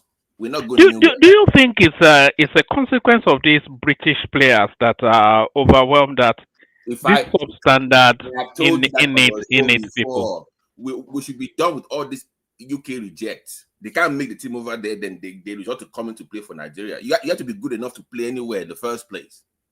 We love you, but Ekong, please just stay away. Retire. You can't keep up, but let me leave that alone. Let's address that's just the sports side. Baba T, you've not even talked about the tribal angle to all of this nonsense. I'm sick and tired of it.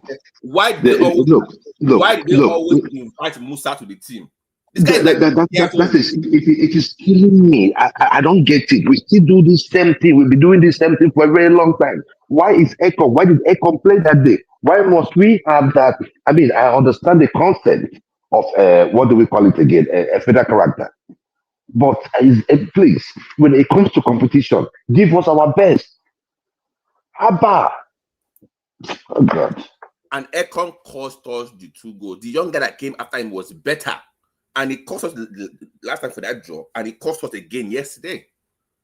So he scored the goal. Now, just why do you keep putting him there? But let's just leave sport alone. But to the Charlie Cox thing, it's a mixed feeling with him because he's a nationalist. I would say ethno-nationalist, which can borderline be racist the way you approach. If you're nationalist, when you talk about your own belief about what America should look like, you can come across as being racist. And I'm very cautious as a Yoruba conservative myself. I try to look at it from that angle. If I was speaking about a Yoruba nation, for example, or talking about the need to have a Southwest region. So, but the racism part of it, we cannot deny that.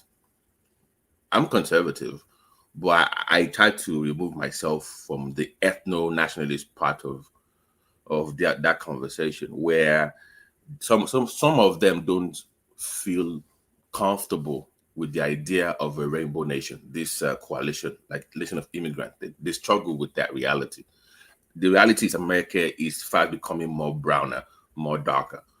And some part of the American society, they're not comfortable with that. Okay, now some people might then link it to intellect and say, okay, if you are dark or brown, then you're not qualified because you are. I don't link your intelligence to the color of your skin. What happened, for example, with Brown when she was nominated for the Supreme Court justice? She's the most qualified in the history of America. The black woman, that one that came, she was the most qualified. Nobody had that kind of CV.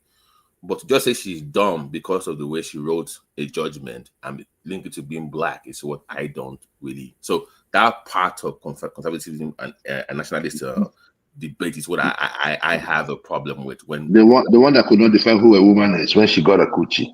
That was for political reasons. You know why she couldn't say that. That's what I'm saying. Not because she's not smart enough to answer the question, but if she says the right answer, she will lose that position. So she made a brilliant political move. I don't. Anyway, go Not ahead. because I agree with you, Joel. Logic says she knows what the definition is, but for political expression, she dare not say, but you know why. But the main point I wanted to bring up today is that Americans are worried for the past few months, talking about Gaza being occupied. I think America has been occupied. It's been occupied because they're shutting down.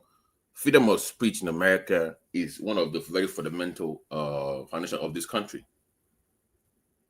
Forget about me agreeing with your position or not.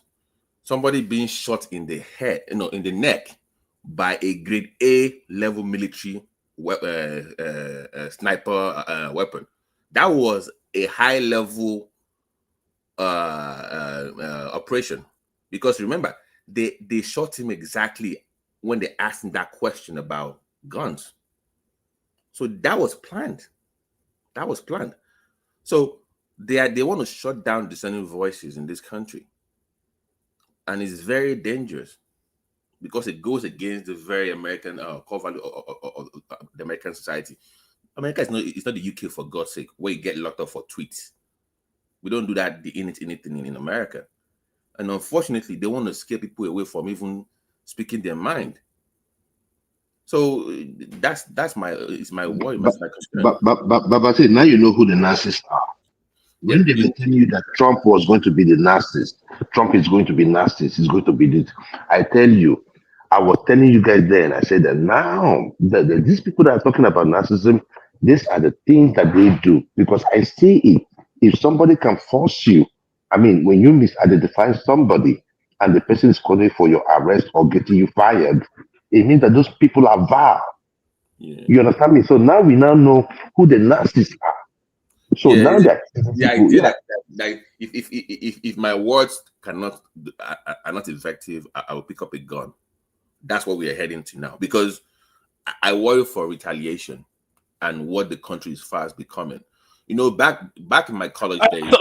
Sorry, Babati. Who shot the guy? Is it a black person or a white person? We don't know yet, but because it was a. You see, one man. Let me answer your questions, because they like this guy.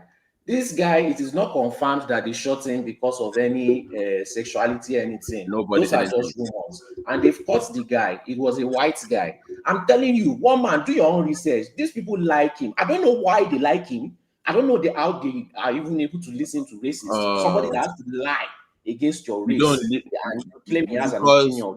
They are lying against my race. You don't live in America, no benefit. so There might be listening to you again. One man, do your research, please. That Netherlands where you stay, that's your problem. That I can speak. That Netherlands, that's your problem. Don't say.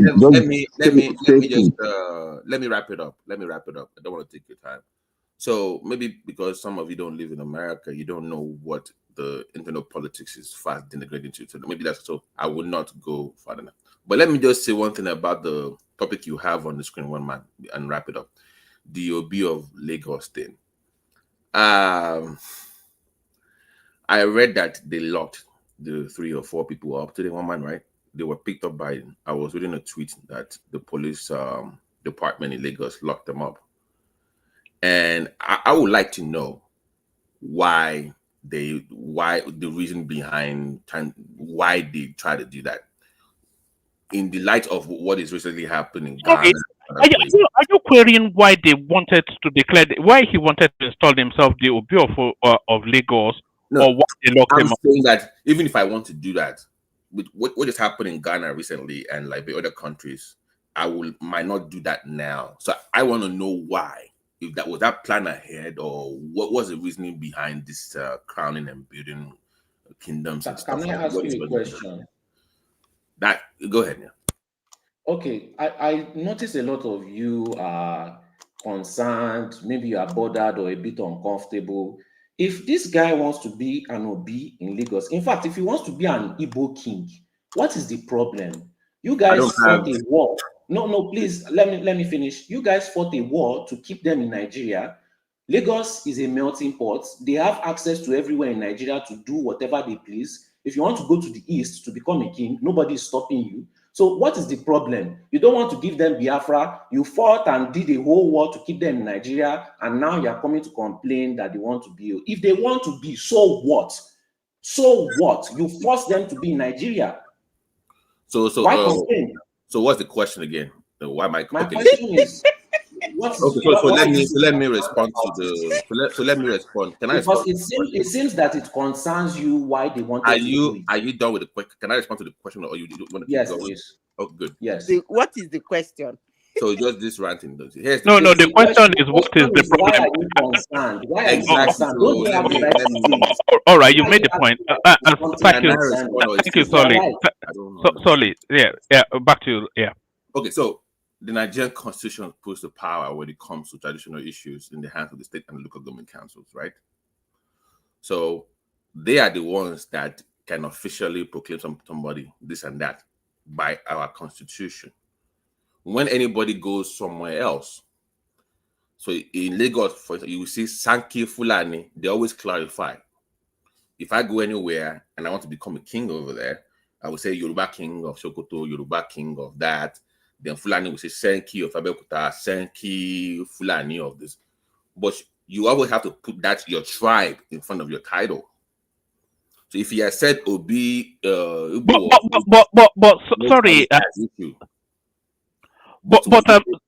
Sorry, BT. I didn't want to break your flow, but to be fair, the guy did clarify. He said he was declaring himself the Obi in the Obi of Indigbos, not the Obi of Lagos. He says Obi in the Obi of Indigbos in Lagos. That's what he was that's what I'm saying. saying. That, but when you put the your poster or whatever you put, Is there a traditional title? that has to be clear. No, I'm saying that. No, he's just making something up to make himself feel important. I thought it was excessive for them to arrest him anyway. Yeah. It's excessive now. As I yes, say now, very I call excessive. myself any name. Okay. Is that why I should be arrested? Can I finish now, please? So what I'm saying is that you have to clarify the title. Is what I'm because you don't want to trigger anything ethnic, and you know how sensitive people are to the alliance and stuff. So you clarify that the same way a Senki Fulani of Lagos would clarify. It wouldn't say Senki of Lagos. It would say Senki Fulani of Lagos. So they know. So, but when you don't clarify that early, it leads to this. So I'm concerned about the impact that it's going to have on the heated politics right now in Nigeria. That's my concern about that. So that's all. More importantly is being reported by Nation. If this had been clarified, Nation should not be seen posting stuff like this on their. I'm saying that if I'm going to do this, I should see this coming. If it's going to come, know that the kind of coming that we live in Nigeria right now. So I won't want to put myself in that kind of situation. Is what I'm saying. So that's what where I'm coming from. So I hope you get my point. I don't have issue for you calling yourself whatever you want to call yourself, but just to make sure that you clarify that position, so people don't get it mixed up. Because on that current system, the locals and their state government and local government have the right to determine who becomes king or chiefs in their own locality. Now, if you want us to change that to whatever you want it to be, then go and fight for it. Lagos, by the way, it's not a melting pot. It's a salad bowl, like Baba would say on this platform. So just to clarify that as well. But one more, let me stop here. Thank you. Oh, all right, stay with us, BT, because I still want to hear your thoughts about Mele Kyari being arrested, etc., etc. We're still doing the 5 minutes monologue, and we're still being somewhat rigid with the timing. We still got Zita and the elegance that is Prince Daddy. So Zita, you're up next, but I'm going to play this clip, and then you come off the back of it. Prince Joy Reid and Michelle Obama. Okay, you want Prince to go ahead, or you? Prince all right, I'll play this clip anyway, and then Prince can come in. Joy Reid and Michelle Obama and Sheila Jackson Lee and Ketanji Brown Jackson were affirmative action picks, we would have been called the racist. But now they're coming out and they're saying it for us. They're coming out and they're saying, I'm only here because of affirmative action. Yeah, we know. You do not have the brain processing power to otherwise be taken really seriously. You had to go steal a white person's slot to go be taken Is anyone hearing me? somewhat seriously. Play cut 52. But I rise today as a clear recipient of affirmative action, and particularly in higher education. I may have been admitted on affirmative action, both in terms of being a woman and a woman of color, but I can declare that I did not graduate on affirmative action. This is my personal story. I hear because of action affirmative. She can't even say that. We know. It's very obvious to us that you were not smart enough to be able to get in on your own. I couldn't make it on my own, so I needed to take opportunities from someone more deserving. You know, this is how arrogant Joy Reid and Ketanji Brown Jackson and Michelle Obama and Sheila Jackson Lee are. They're so narcissistic, they think this is persuasive. They think we're like, oh, of course, that's why we need affirmative action, because you have impressed us with your brilliance. Of course. Oh no, Is anyone hearing imagine me? the world without Joy Reid. Imagine Yeah, the we can world hear without you. Sheila Jackson Woman is in the Lee clip. or Michelle Obama or Okay, Ketanji I'm Brown like, what's going Jackson. on? They think this is persuasive. They think as they kind of now reveal that I'm only here because of anti-white, anti-Asian forced discrimination policies that turned me into a bitter, resentful activist that hates white people, honestly, through our policies. But one man, that one is even small. The guy doesn't even no. Slowly, hold on, What please. is wrong in I what he can said? translate what he just said. Can you- Right? No, can you what hold is wrong on? in what he said? One man. What is do you wrong know- in what he said? What Slowly, is hold wrong on now. with what he He said? said that the deserving people are white people. Now let's look at how white people are hired. Do you know that a white person with a criminal record is more likely to be hired than a black person with a degree? Do you know that? So when he says that the white person is more deserving, who benefits the most from this DEI? It is white women. So when he's trying to put the blame on black people, I disagree. I disagree. Can I answer that him? is a lie. That is a Can I strategic answer lie him? because it is mostly You white see, women that are benefiting from it. that's And what why. that means, it is Hold on, removed. hold When on. it is Can you removed, listen? do you know what is going to happen? We Can you look at the listen? normal statistic. Can Who is you most listen? likely going to get hired? Not the deserving person of color, but the person with a criminal record I who is hope he white. doesn't want More to listen. likely, Can you 4 times listen? more likely to get that job that you think you are deserving. Okay, He will get it. you see, when you make comments like this, actually, you begin to bring my color down in reasoning. You said that DEI is the white women that get it more. So why you angry if DEI is being removed? Because of the narrative he's trying to spew. Hold on. He's putting blame on people of color. No. Why didn't he say that it I is will white come to women? what So Charlie doesn't said. aren't you I will come questioning that? to what Charlie said. I want to talk to you based on what you are saying. You just made a comment now, and you said in DEI that is even the white women that uses that DEI, they get it.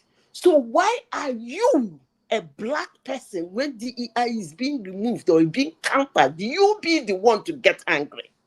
Madam Exactly. Zita, have you ever been Madam Zita, do you really understand what you're saying?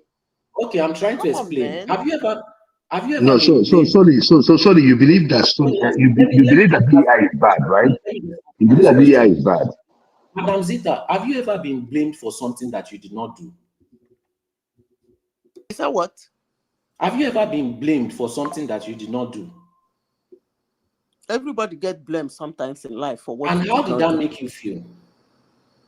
Especially, it depends on what it is. Especially Sometimes if I the give you a person, little finger. Sometimes I get angry. especially if the person knew that you did not do it, You are not but getting when my you can start point. telling everybody Listen, that you did it. Solid, can we have a healthy conversation?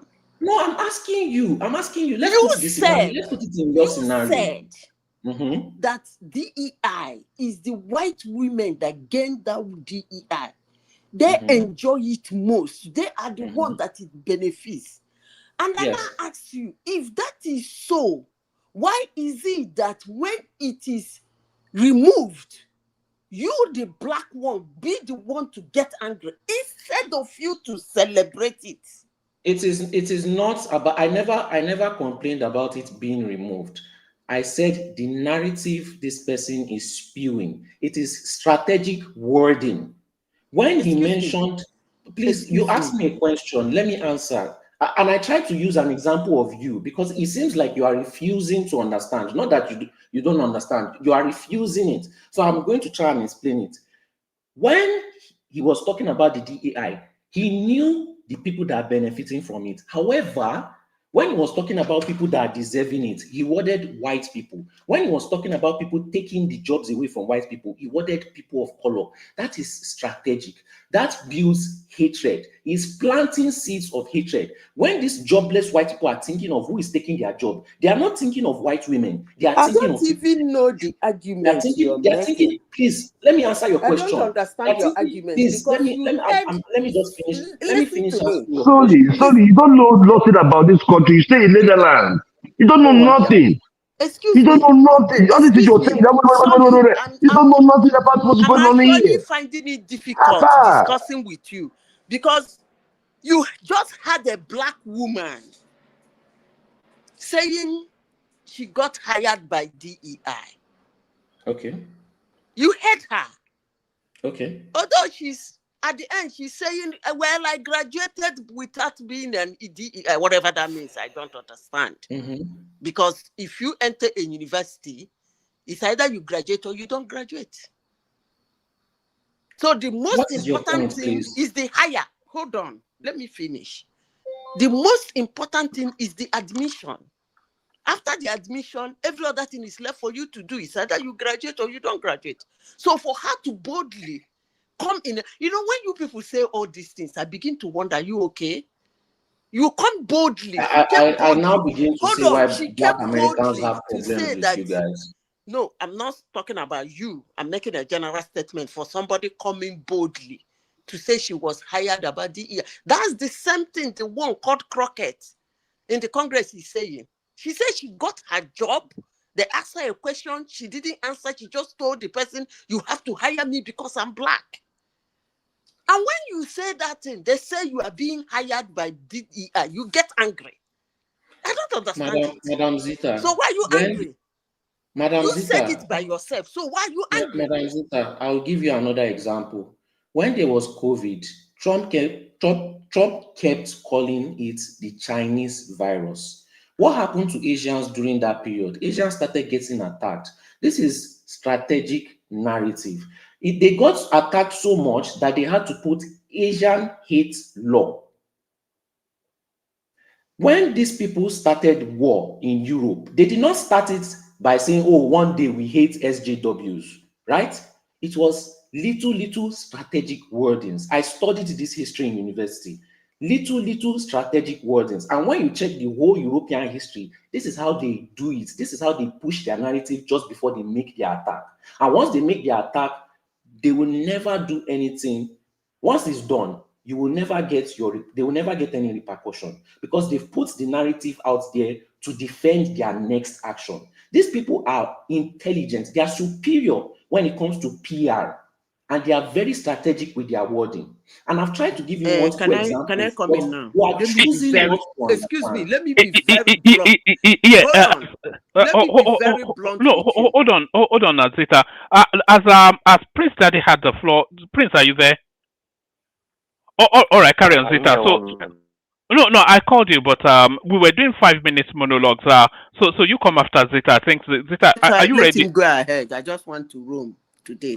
Let him speak the 5 minutes monologue. All right, have that interjection, and then Prince takes the floor. So yeah, did you want to say something, Zita, before Prince goes?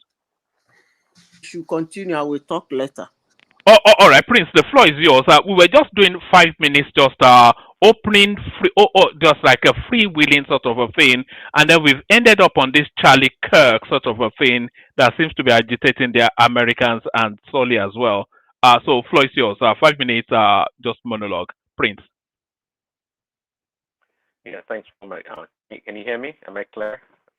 Not especially, but you could be clearer. Okay, I got some bad connection here. But anyway, I'm gonna try. Yeah, hello everyone. Like, share, and subscribe. Charlie Kirk. My condolences to his family, his young family. Actually, it's a sad day in America. Really. I wish it wasn't so. But anyways,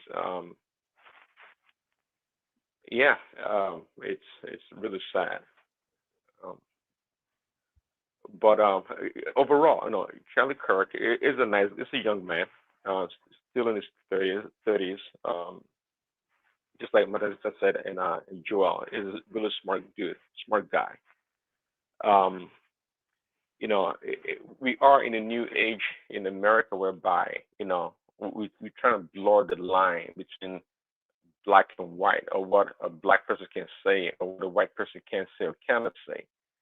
So, Charlie Kirk pointing out Ketanji Brown and the other person, I think, senator, I think, that did himself. They talk about DEI, getting admitted into colleges with a DEI qualification. You can say that. And because Charlie Kirk is the person saying it, that's why people like Sully have problem with his utterances. But that's not the way it goes. Overall, Charlie Kirk is a fair person. I mean, he likes to speak freely.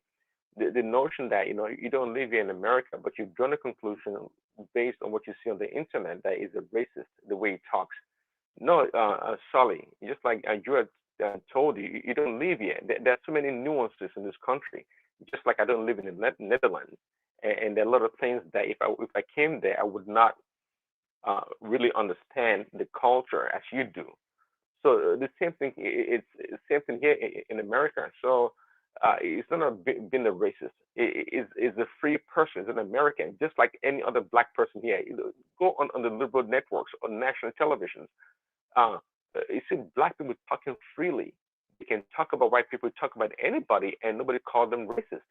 So why are we trying to make it a hard for white people or non-black people to speak freely? No, it doesn't work that way.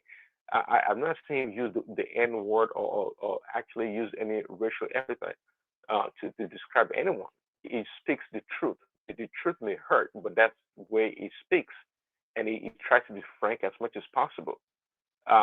So Sully, Charlie Kirk was not a racist. He was just a fair person that speaks his mind. Can I ask you a question? And it would be greatly missed, actually. Go ahead, Sully. Okay. If Charlie Kirk is not a racist, do you believe Nnamdi Kanu was tribalistic?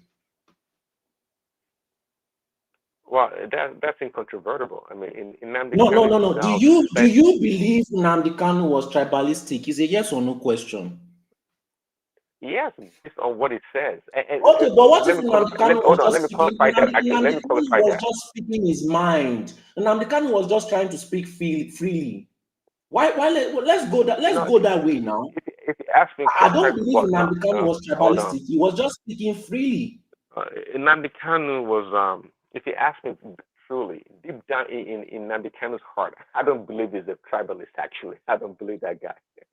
Oh, but previously you said he is, but now you don't believe in his listen heart. to what I said. Listen to what I said. You I have said to based on choose his one. You can't Sully, stand in the hold on. middle. Listen to what I said. I said based on his utterances, and Kanu's utterances, based on what he says, you would one can easily draw a conclusion that he's a tribalist. We could. But me personally, looking at Nnamdi Kanu, I don't think he believes most of the things he says. I don't So think you know Charlie Kirk's heart. Even though he's saying racist thing, you know that deep down in his heart is not racist. Is that what you're trying to tell me? No, I didn't say that. No, listen. I no, said that's what you're trying to portray. Hold on now, Sully. You can't ask the question and answer it as well. You asked him He has the articulation to answer. So listen. Just like I said, unlike Nnamdi Kanu, there's nothing Charlie Kirk has said that that resembles any form of racism towards anybody. The fact that he was pointing out what other black people themselves have said. I think you fall into this. It's like into that category whereby you think there's certain things that black people can't say. In today's America, I know you know the guy. His name is we call him Fuentes, and Nick Fuentes, right? I'm surprised This they right don't even kid. shut down. Huh? I'm surprised that one has not been shot. That one is worse. See, it says he talks freely. He used the N word anytime he talks on the show. This guy talks freely. I mean, am I in support of him using the N word? I don't know. I don't care. But again, we are transitioning into this new America. If you want to say that people can talk freely. There's no need to be handicapped and not speak your mind freely because of what other people are going to say.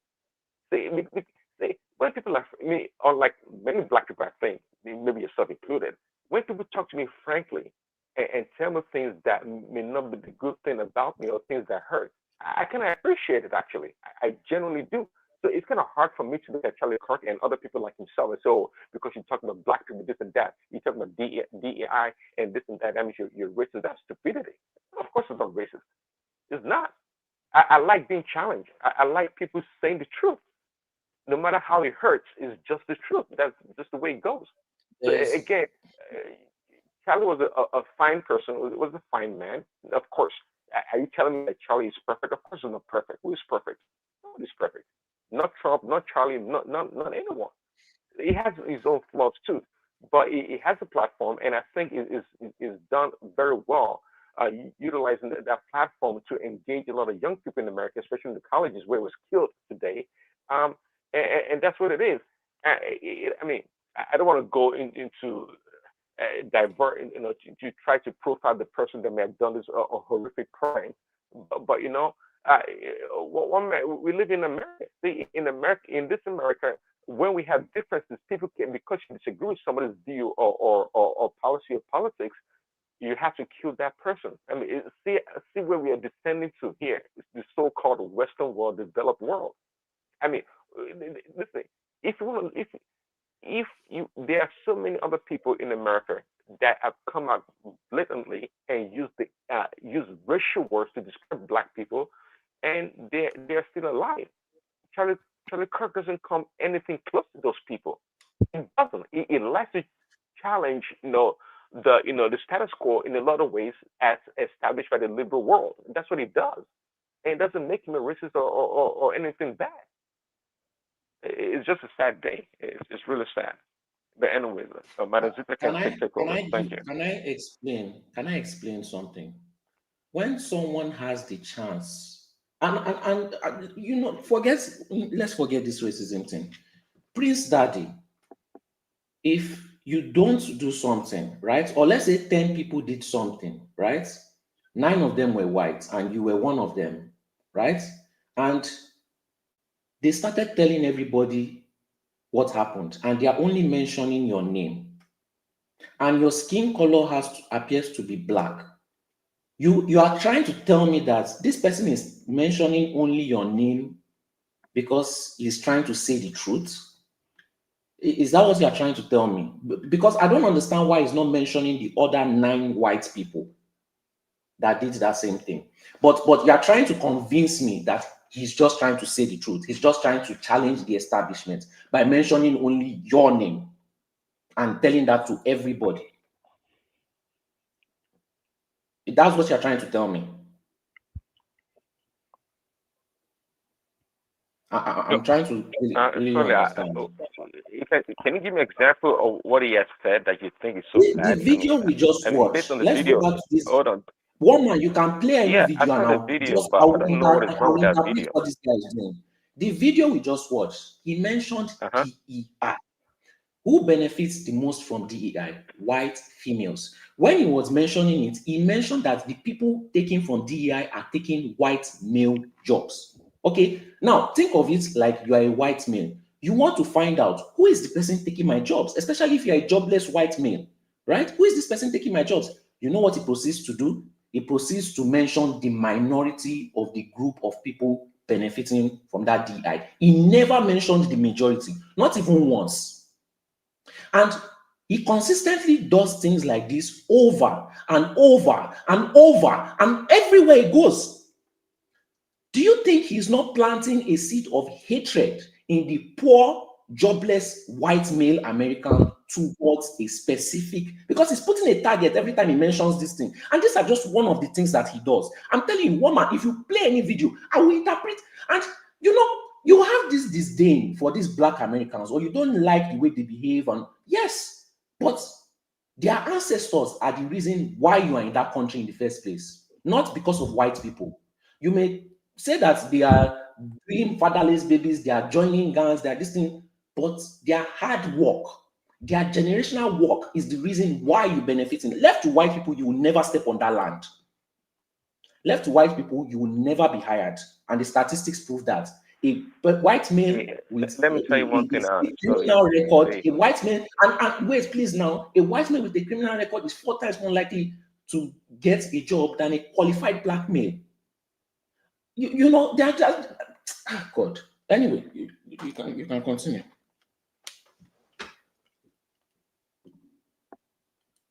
All right. That's a sobering. I wonder if that data is actually true. That I don't know where you got that from. Anyway, that a white male with a criminal record. Doesn't it happen in the UK? Once they hear African name, or if your name is not an English name, you will not be first priority on the list for the job. Yes, but if you have a criminal record, you won't get a job before a black person. No, I suspect maybe not. You know, why would that be the case?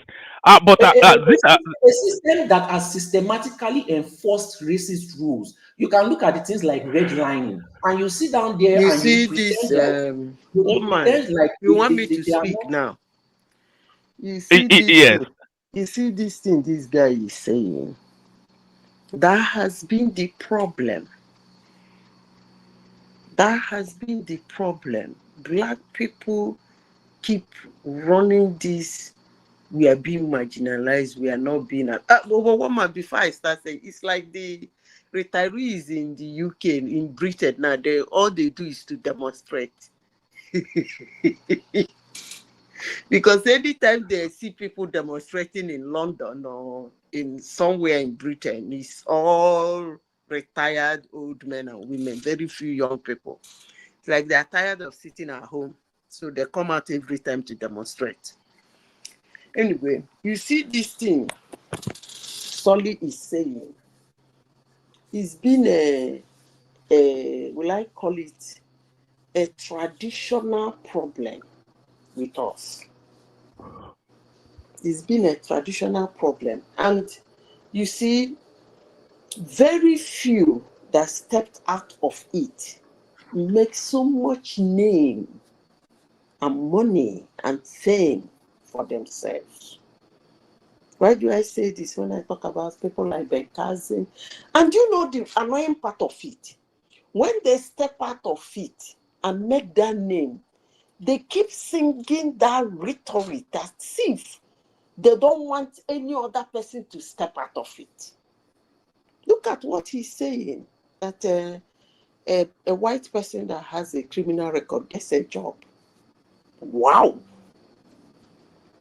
Wow. So what Solly is actually saying is that in places like, and that's what they're being told, in places like Germany, they have law for white people. Their constitution is 2. One is meant for black, and then is meant for white. Really? But let me say this. I have to be blunt with you, Solly. All those places you are calling, they are never a black nation. Is he still there? Hello, woman. I'm listening.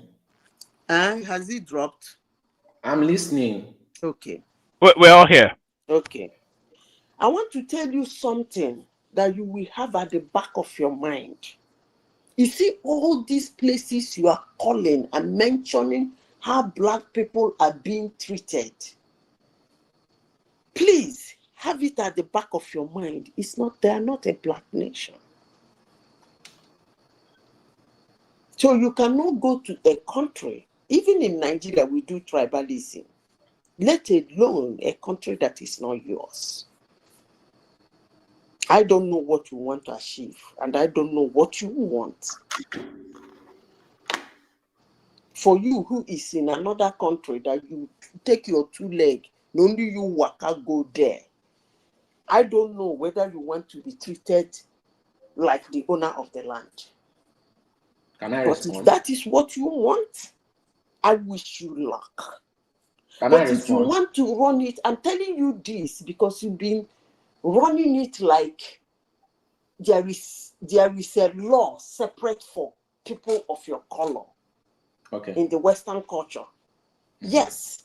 If you want to run it like that, I want to make it clear to you that that's not your land. Okay. It's never a black nation. They are not black nations. So if you take your 2 leg waka go there, it's just like somebody walking into a Ghanaian. I don't even want to bring a white. A Ghanaian walking into Nigeria to misbehave. The anger will be more in Nigerians than when it's a Nigerian that did that same thing. That's simple common sense. Period. Okay. So if you want to run in the line of racism or whatever you call it, I don't care. But what I want to let you know is that I'm not saying racism don't exist on both ways. Both ways. I was shocked you said Martin Luther is not a racist. Really? Anyway, I leave it like that because No. I noticed that black people think racism is only one-sided. There's only white people that are racist. And I don't even understand. I must respond, Whether they understand. I'm talking, please. Yes, but I don't want you to understand whether they understand the word racism. Because racism is in both ways. It's in both ways. If you think a white man don't like, some white people don't like what a black person look like, also please have it at the back of your mind that some black people don't like what a white man looks like. Period. So it doesn't mean you should come here and be saying, hey, this person is a racist, this person is a, that Charlie has achieved so much in his life. He's in very little lifetime, and I think if care is not taking, you are his senior. Zita, please. Sorry. No, please, I want to respond though. I want to respond. No, Especially question I want to Yeah, you respond, but let BT come in a bit. So yes, there are not that many of us anyway, so it can flow. Yeah. Yeah, you said because I'm watching Fox News now. They don't have anybody in custody now, but you said that I'm not hearing you. If you are coming in, I'm not hearing. I saw a video. They caught the person with a brown rifle. They say it was on the roof, and he shot from the roof. He was wearing a cap. But there's no. This is CNN. I have CNN, Fox. They say manhunt. I'll try to look for it again. You can put the link on there. I want to see. I'll try to look for it again. Yeah, go ahead. That's what I wanted to ask. Because first of all, they arrested an old white man, and they now realized that he wasn't the right person. So they arrested the second person. Actually, I don't think that shot was shot from the rooftop. They said it was a hunting rifle. Huh? They said it was a hunting rifle. If it's a hunting rifle, now it cannot come from the rooftop now. That thing must be on a close range. Yes. Sorry. Hold on. BT, your thing is not connecting, so maybe go out and come back in again. Yeah. Send the link. Ooh. All right. I thought we would come here to slaughter Mele Kyari. I didn't actually know it was going to be. What did he do? Please say again. Let's move on from this. Is it Mele Kyari? He's been arrested by the Efcc for the countless of billions that he stole from NNPC. You see, one man. Let me say this. One man, I've dropped the link in chat. I'm not really. I don't know. I have, my stand on NNPC. All this somebody they will remove somebody, put another person. They carry the former DMDC, MTWBB of NPC, stole this, da. The guy does money laundering for them. So they shouldn't use him as a scapegoat. And if he try to run his mouth now, they will buy him. They should let him be. I did not actually think Tinubu would have been brave enough to arrest somebody like Mele Brave Kyari. what? What do you mean by brave? Who is he? Is an untouchable Fulani now. I don't understand this point. One man, when we talk about untouchable Fulani, we are talking about people like Babangida, not this rascal. One man. This thing you are seeing now is a show of gra. It doesn't really mean anything. Honestly, sincerely speaking, maybe they want to impoverish him by taking a lot from what he took or what he kept for himself. Now, I wouldn't use the word what he took, because what he took, they shared. I'm talking about what he kept for himself. Maybe they want to impoverish him by taking some part of it. Maybe they think he has so much to contest for an election in Nigeria, maybe the presidency, because these guys have money.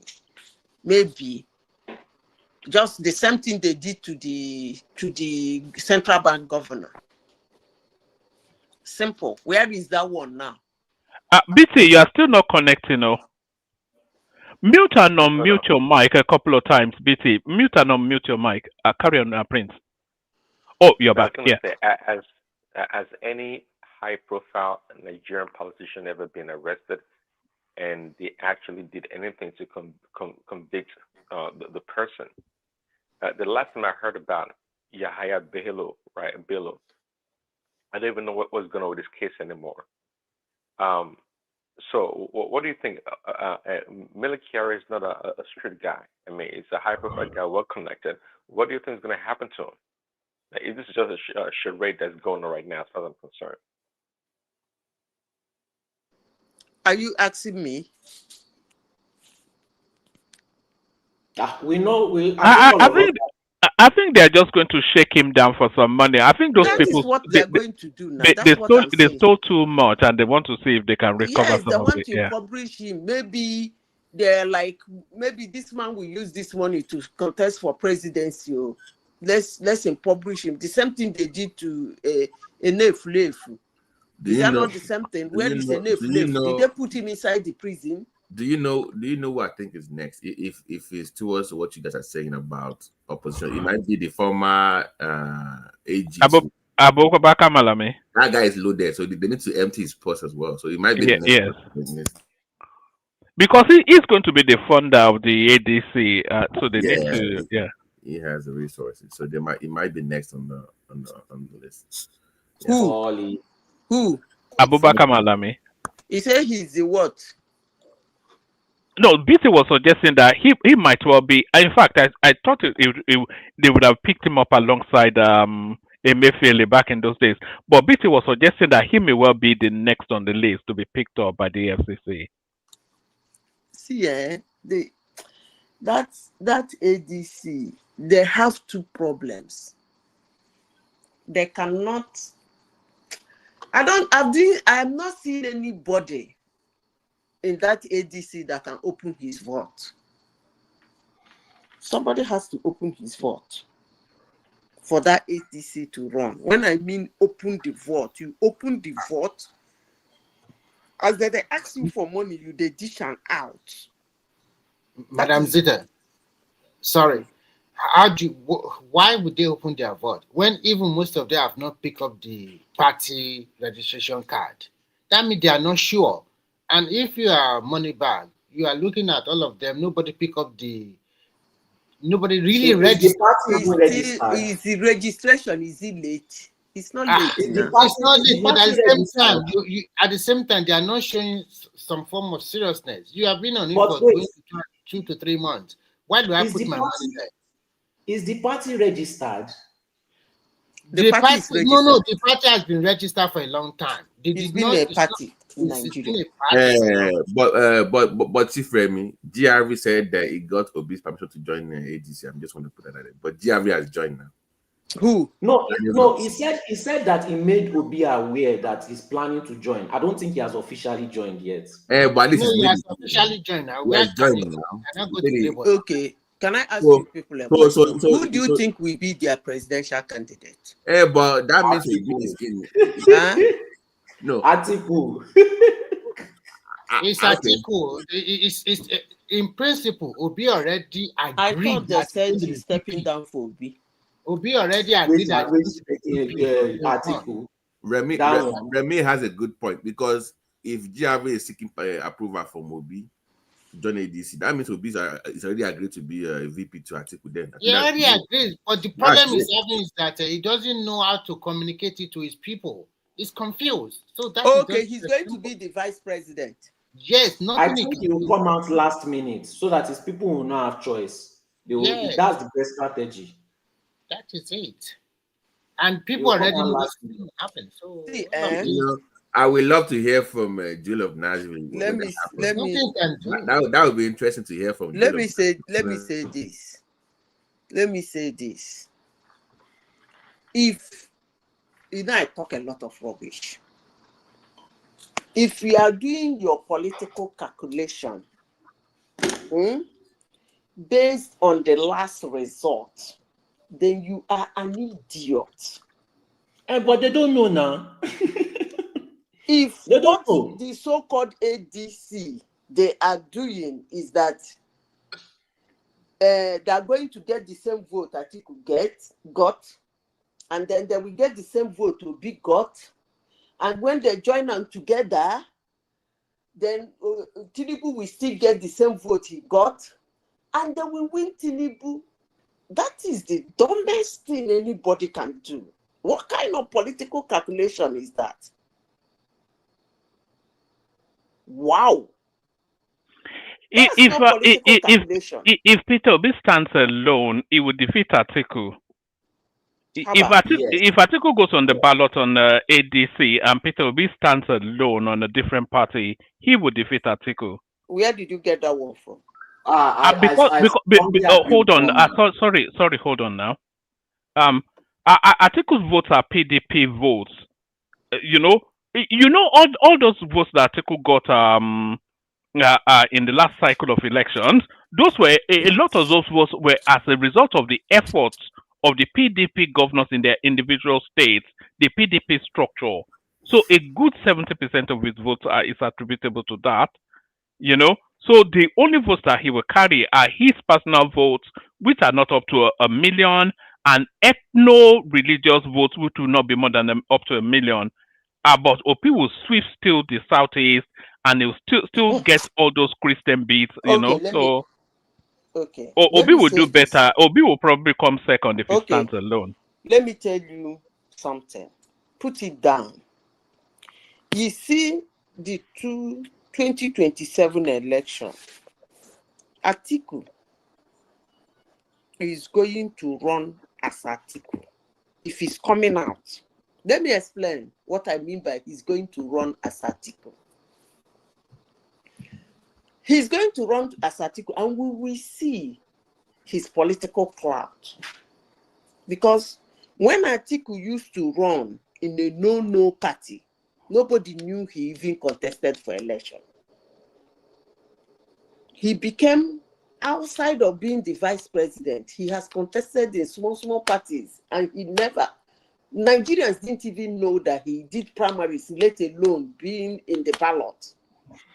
But when he came to PDP, because it's a very big party, twice he made a loud noise. Then on the part of Obi saw a window in 2023. Well, all of them saw a window. That was why that 2023 election was very rowdy. Everybody jumped in. One person took it. Now, the question I want to, two of them, Obi and Atiku, is going to run as Obi. The other one is going to run as Atiku. Mark my word. And now the question they should be asking themselves, how wide is this window now? Number one, is the window still open? It's not open. Can we kick it open? That's a tough question. That is a tough question. So that is the situation now. They are no longer going to run like, I have a very big party. All the party members, just as you said, 19 governors, everybody, bodon, 5 out of the 19 is dancing a wiggery somewhere. Michael Jackson. Then this one see, okay, these people don't scatter. Let me grab all the other vote with all the nyama that followed that to 2020. Number one, most people were even angry that Tinubu dared the Christian by picking another Muslim. And that thing, the fear they had on that is gone. Because they didn't even do anything. His cabinet is not more of Muslims. They didn't do anything. The chapel in Nassau Rock is still functioning. The wife is still a pastor. He's still kabashing right on top of their head. All Christians in Nigeria going about their normal business, collecting their akawo. So what are we talking about? They are going to run as them now. Let's see how much of political clout they have. I really want to know what Atiku can do. I'm happy he's going to ADC, but I heard he has not picked the registration. I really want to see how much of political clout he has gathered, because I don't know. Hey, let me chime in real quick. Remy, what about this guy from former Minister of Transportation, Rotimi Amechi? You said Obi was going to be the VP. So what about Amechi? Is he out of the picture? No, if you listen to me carefully, I said Obi already agreed in principle from the beginning that it's going to be the VP. But unfortunately for him, with Amishi in play now, and one of the puppet master, what they are going to do is play him hard. So they will play him, keep him in the party. At the end of the day, he might not be able to contest. And then that's where Amishi will now come in to break the vote of the South, one way or the other. So that would be post the primaries where you can go back to the PDP or Labour. They are playing a very fantastic game, and they are taking. So what you are saying is that Obi doesn't want to do primary because it's not going to do primary. That is clear. That you are go and write it down. It's not going to do that one. It's not going to contest on that. Why won't he contest for primary if he's interested in the seat? Because you know it's not sure he's going to win. Where does that leave Baba Ahmed? He will be the candidate for Labour Party. He's already said he wants that ticket if Obi doesn't take it. So he's going to confront Obi in the poll. It's not confronting. He's confronting Obi. He's confronting Obi boss, which is Atiku. Obi is not going to be on that ticket. So from 6 million votes as a candidate now deputy or vice, I mean, what kind of logic is even behind that? Which kind of anyway? I think let me believe they're playing smart on Tinubu. I just want to believe that, because from what I'm hearing, those people are not doing anything. But let me believe there is something. They are not playing smart. Madam Zita, you got it right. When you said none of them want to spend their money, they are just making unnecessary noise. Nigerian politics is the easiest to read. You have to look at the parameters. Where are the governors? And go and write it down. More governors from PDP will join APC soon. That will be another shocker for you. So when they go to election, nobody should come here and say they rigged any election for that. 2015 election. When did they do the election, sir? Madam Zita. Was it not February? February, I think. I'm getting confused. It's supposed to be January, but they postponed it like once or twice to February or early March. No, that election was done sometime in March or April. They postponed it twice because of. Tinubu was sworn in April now. No, I'm not talking No, about Tinubu. I'm talking about Buhari 2015. Oh, right. Okay. I think it was March. It was supposed to be February or January. They postponed it twice because of Boko Haram and logistic problem. And Jonathan is also trying to play his own game. But at the end of the day, I know he will be voted out. So when did the campaign start?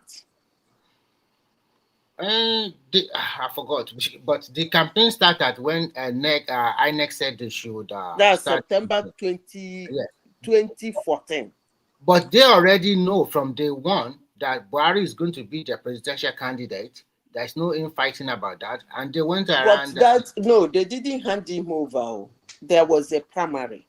I know, but but that was just a charade now. That was just and similar to what you're saying about Peter Obi, Zita. It doesn't really matter if he runs a primary or not. They will have already arranged who is getting what, and then they'll just do some charm of primary, and that's it. The only primary we had so far has been the APC one. In fact, in this Fourth Republic, I think that's the only primary we've had. That APC 2024 14 primary was a real primary. It wasn't a charade because Atiku fought for that ticket. I remember vividly and he came third, even behind Papa. He fought for that ticket. Why am I saying this? In that their ADC, somebody needs to open his vote. That's just the truth. Who do you think can open the vote among them? Is it Amishi? I want this crook, this thief. What is anyway? All of them are thieves anyway. What's his name? The former Senate president. If he open his vote, he's open his vote for Atiku. David Mark doesn't have that big enough of a vault for Hey, he has money. Yeah, but we know he has money, but not. Money. No. Hold on, Zeta. We know he has money, but not to run a presidential. He's not the wealthiest in that mix now. So, Abubakar Malami is richer than him. Atiku is richer than him. How much? Hold on. How much? I think the report says from the New York Times to run for Nigerian president, you need about $1 billion, right? Dollars, right? No, they said about 2-point-something billion, and that was even in 2014 when the Financial Times of London did the numbers. So who has 2.5 billion amongst these guys? And we're talking dollars, by the way. Yeah. Walmart, most of these people, they usually spend money at the primary. The general election itself, the party take over. So most of the money is being spent at the primary level. And if they're not going to spend more, if they already have the pre-arrangement during the primary, that means what they'll be doing is to just earmark money for the general election, because the Tinubu is probably going to checkmate them when it comes to CBN monitoring how much is being spent, stuff like that. Yeah, but who has money to take on the CBN? Because of course the CBN will be. They don't have governors, among them. So where is the money they're going to spend? Most of the time they spend government money. They don't typically spend their own personal money at the general election. Even as big as Tinubu was politically, people were supporting him. In fact, all individuals actually donated an aircraft, to be moving his crew from one place to another during the election. I even heard from a reliable source that the likes of this UBA guy, what is his name? Elumelu also supported him, with the stuff like that as well. So, yeah. No, you have to look at Adewale. Sorry. You see that delay? Jonathan postponed that twice. He wanted to run them out of cash. You have to look at Yeah, he wanted to feed them off. Yeah, I wanted to say this. Sorry, you come after me. Sorry, you will. I will be quick. Look at it from this way. Atiku will be 80 years old in the next 2 years. If you are a governor of a state, would you rather follow this kind of person that you are not sure that is going to win the presidential election? It's not in the mainstream party. It does not. No. I'm telling you, it works that way. In Nigerian parlance, it works. It doesn't work that way. Okay, in my own opinion, let me continue. It doesn't work that way. So what I'm trying to say is this: most of these governors, if they know that Atiku is just like people like Buhari, they might try to say, okay, fine. He has that court followership. Atiku does not have that court followership. So that is why majority of them are not cross-carpeting to ADC. And if you look at Obi, they know it's an opportunist. And everybody, as an opportunist, you only have that one chance. The second chance, you are not going to get it anymore. And that is the major reason why he himself knows that he's not going to contest any primary against all these big guys. So he has already agreed on principle. So when you look at that, at the state governors or most people that are controlling a state, are they shifting towards this ADC? The answer is no. When you look at all the 36 states of the country. So that tells you that people already know where they are going to pitch their tent. All of this shouting. Well, at the end of the day, 2027 is not far. We shall see. Remy, it doesn't work that way. Madam Zita, A please. PDP man. Madam Let me say this. A PDP governor can still be a PDP governor and swing the vote to article in ADC. When it comes to governorship election, he will win as PDP, but the presidency will be ADC. They've done it several times, so it's not. Madam Zita, the only surprise. Let me just quickly respond to Madam Zita on what we previously spoke about, but we've forgotten. And after I'll just because I'm feeling sleepy. So you mentioned black not white liking white and white not liking black. That is normal. Some Yoruba people don't like some Igbo people, some Igbo people don't like some Yoruba people. However, we don't go and secretly make systemic plans against each other. No matter how much we don't like ourselves in Nigeria, we don't go and start bombing each other just because the other person is progressing. We don't turn each other. What did you just say? We don't bomb each other because somebody else is progressing. Okay, so really, and I'm referring to Black Wall Street. That's what I'm referring to. Really, you don't bomb each other. If you are talking about Biafran war, that one is different. I'm talking about things like Black Wall Street. Okay, we don't turn each other into furniture. We don't. Excuse me. Let me ask you a question. So when I'm excuse me. Let me ask you a question. Hold on. Let me ask you a question. Okay. You mentioned Black Wall Street. I want to ask you a question. Was there a trigger for that action, or just some people just wake up and start bombing people's businesses? My point is that no. Answer my question. Simple. There was a trigger. Thank you. So when there is, it's just like saying a white boy coming to tell me in 2020, did you see what they did to our country? They defaced our structures. They defaced it. That is racism. They were fighting us. The simple question I will ask him, was there a trigger? What started it? Madam Zita. The riot just does start. People will just start and start bombing. They're not mad. Madam Zita, my point is that everybody can get triggers, but you do not see the Black Americans going to go and bomb their city. Do you think they have not been triggered multiple times? They have. So, do you think the Black people went to go and start doing redlining against the white Americans? They did not. Do you think the Black Americans started cooking them, started using them as furniture? They did not. When you are living in a system where there is a history of that kind of systemic attack just because of racial reasons, in that kind of environment, you do not welcome people that are claiming free speech. You dare not. If you try it in the Netherlands, your career is finished because they are educated enough to know the consequences and where it can lead to. They are far right rising people. And when you look at where it is rising, it is in mostly uneducated places, right? Places where people are uneducated, places where they've introduced that nonsense of saying somebody is just trying to speak freely. That's how it starts. They get you comfortable. They get you comfortable with nonsense. After getting you comfortable with nonsense, they're able to push what they want to push without having any pushback. And you are saying, okay, it is not a Black nation. Yes, in fact, America is more of a Black nation than the Netherlands, but the Netherlands is smart enough. They are smart enough not to play that kind of rubbish nonsense with anybody. You are just used to rubbish standard, and you are getting You don't more know and say I more. don't dey. You are even creating excuses for nonsense treatment. Bros, have You I are told you a story of excuses for my nonsense treatment. pickpocket? That They kind of pickpocket my abuse, wallet that kind in of that is your abuse. Netherlands. Oh boy, I beg. I don't know why you're dwelling in this, but let me tell you that your Netherlands. They are not racist, okay? Okay, no problem. Let me I tell did not. you this. No, don't twist my words. I did not Sunday, say they are not. I said they are immediate. listen Madam good. Zita, their immediate career ending Can you consequences. listen, please? Can you listen?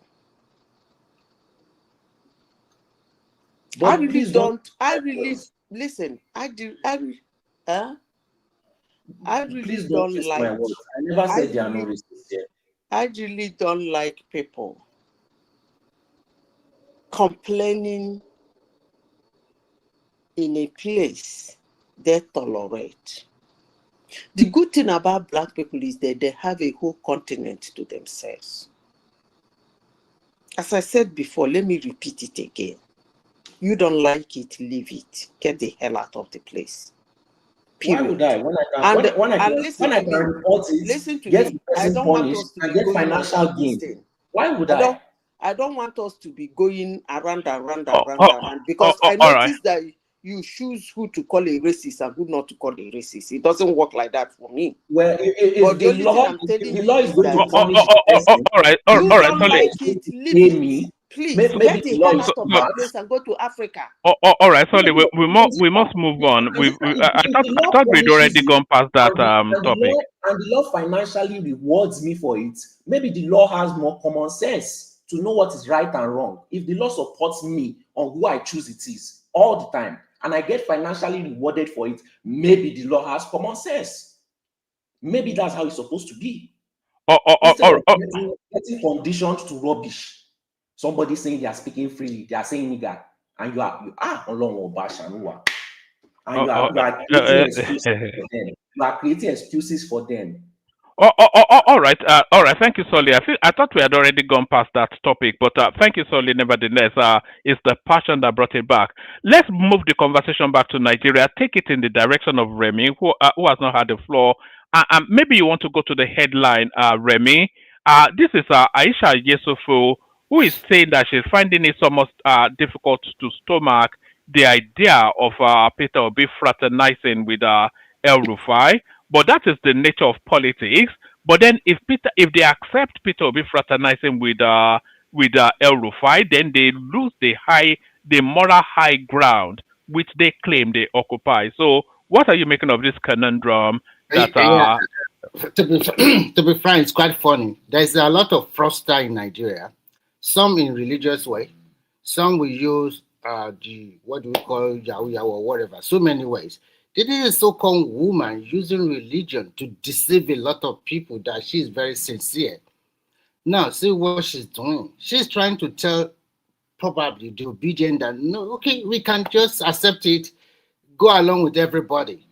This clearly shows that, I'm sorry to use this again, most Nigerians are politically naive and a lot of people are gullible. Yeah, that is the truth. I'm so sorry to use that. I mean, they are useful idiots, huh? Yeah. How can you, for God's sake, the person you know, El Rufai is intelligent person, but unfortunately his political view and the way he governed that state, it's nothing to write home about. And the same so-called person that your principal Obi said they are criminal element, this is the same person you are stooping so low to go and beg. It's just an eyesore. You went to them and begged both Atiku and Peter and El Rufai and the rest. For what reason? You have 6 million votes. What? Remy, don't you think Yusufu is looking for the door to exit the obedient movement? No, this is not a door to exit. This is a hush mama second time. The gullible one will donate money again, and they'll put him in charge, and she'll continue to make money. She's trying to tell them that.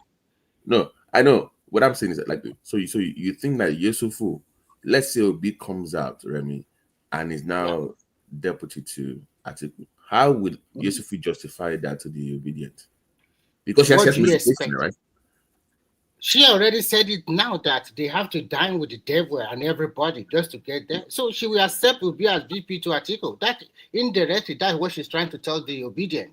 So, what is the constitutional role of vice president, governor? Nothing. Just No, the economy Atiku will and just tell him sit better. down, stand up. It doesn't have the last say, even when it comes to that economy. It was just designated, okay, you Nothing. oversee that. The presidency has the final say, right?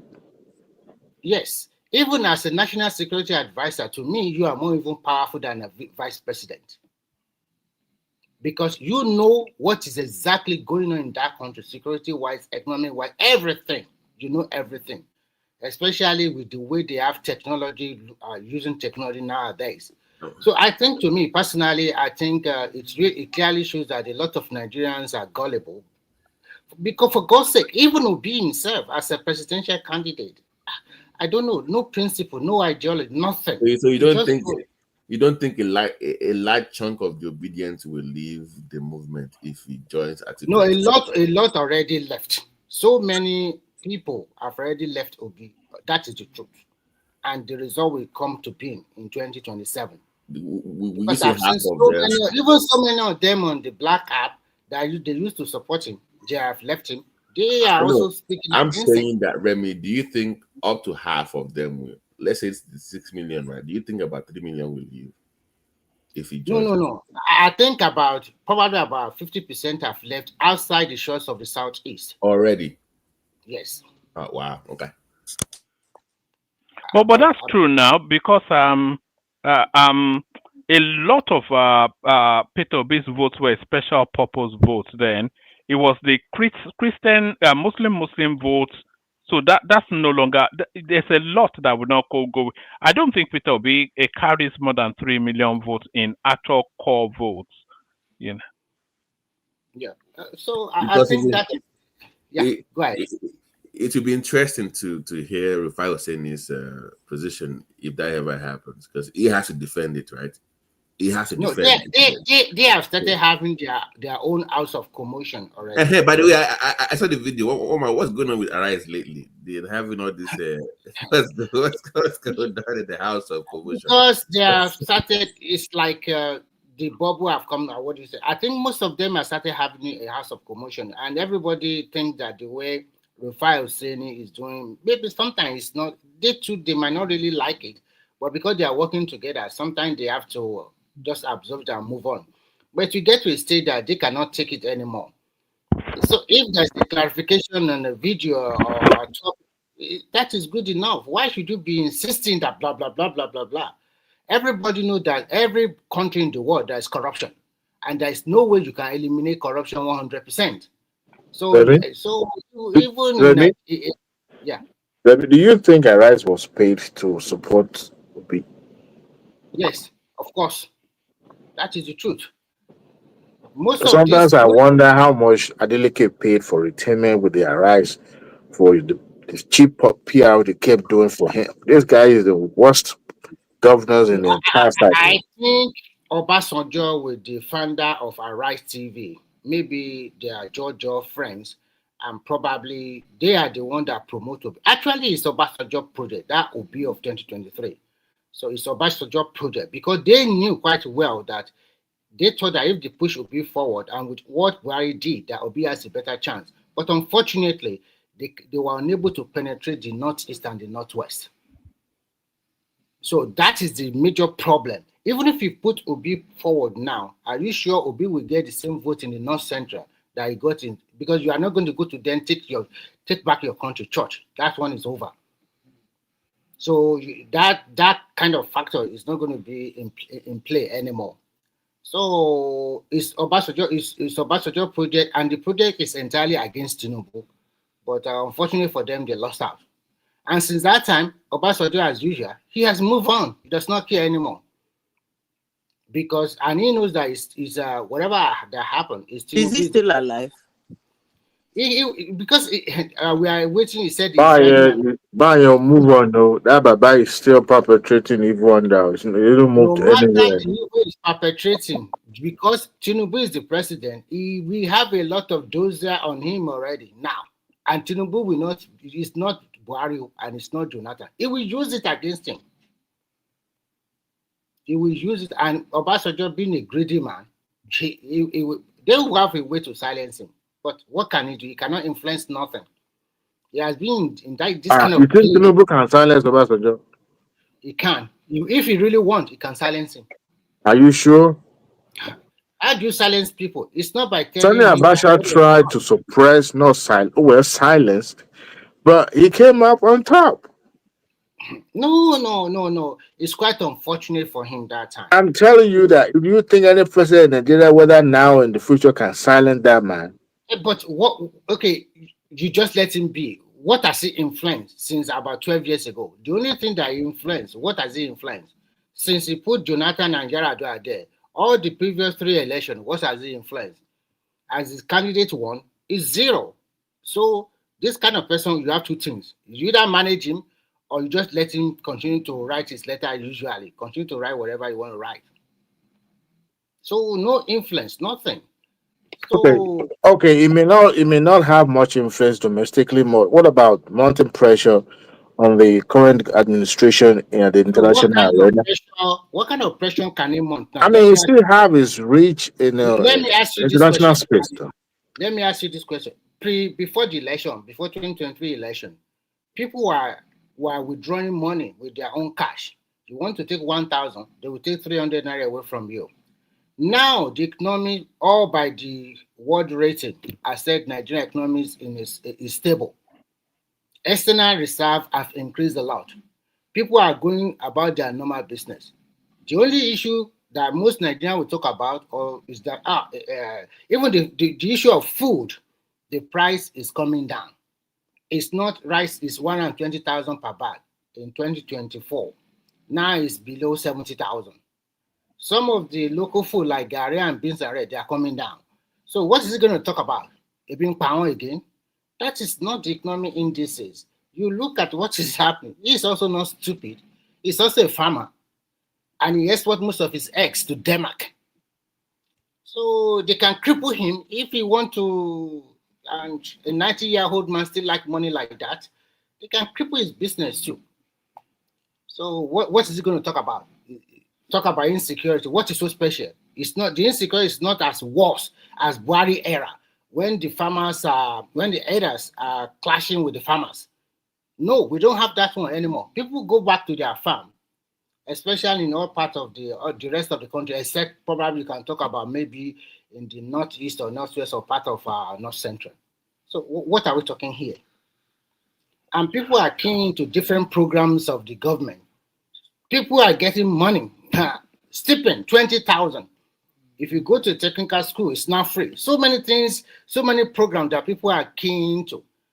I'm not talking about people that like to complain. They don't want to see the good about the government. But people knows what is going on. Some people recently, they're from the communication minister, they are going to various skills acquisition that give them opportunity to get a remote job from Google, Apple, and the rest. Those ones are the ones that are smartest. But those ones, the rest, continue to complain, So I think, yeah, fine.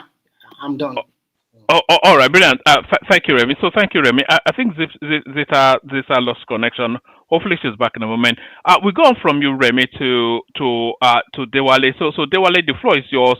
We were talking about Mele Kyari being arrested. We were talking about also the arrest of a guy that was trying to proclaim himself the Obi of Lagos. A very dumb move in this climate that we're in. And then we were also talking about what else? Well, there was this story going around that the Qataris are putting travel restrictions on Nigeria. Peter will be fraternizing with El Rufai, or anything else that interests you. Floor is yours, Dewale. Thank you, woman. I hope people won't go to sleep on me because they always do. But I'll be brief and short. I didn't know much about the conversation, but based on what. How is your daughter, by the way? We usually hear her in the background. Has she gone to bed? I don't know. Oh, she has gone to bed. It's past 11. One man. The Palm Wine show starts right now. Yes, no, I will make it more academic tonight. I won't be like slow motion kind of a discussion. Anyway, based on what one man told me, let me start with the man parading himself as Obi of Lagos. Look, I don't really know much about the whole story, but one thing is that I know there is a particular. I think there's an ordinance, or is it a law in Lagos State where for you to be holding any a chieftaincy title, the Lagos State has to clear you one way or the other, or It's something like that. Nigerian law, Is it Diwali. Nigerian law? Okay. Nigerian law. So that being said, you cannot violate it and you expect that you're going to go scot free. And you know, this idea of establishing territory in places, it didn't start with the southeastern people. I found out that the Hausas in Agege has been there for God knows long. And the story of Agege, in particular, they have this head of the Hausas in Agege.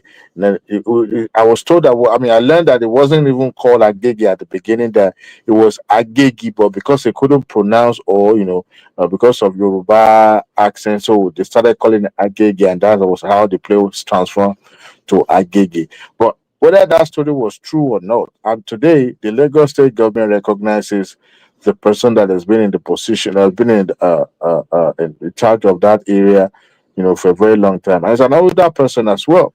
And as there was a video or picture of even Tinubu himself with that particular individual, because they weigh a very high political weight in those areas. Even current Speaker of Lagos State Assembly also identified with that particular man. So for somebody to say, I'm just going to declare myself Obi, I don't know all this where they have this audacity to be doing what they.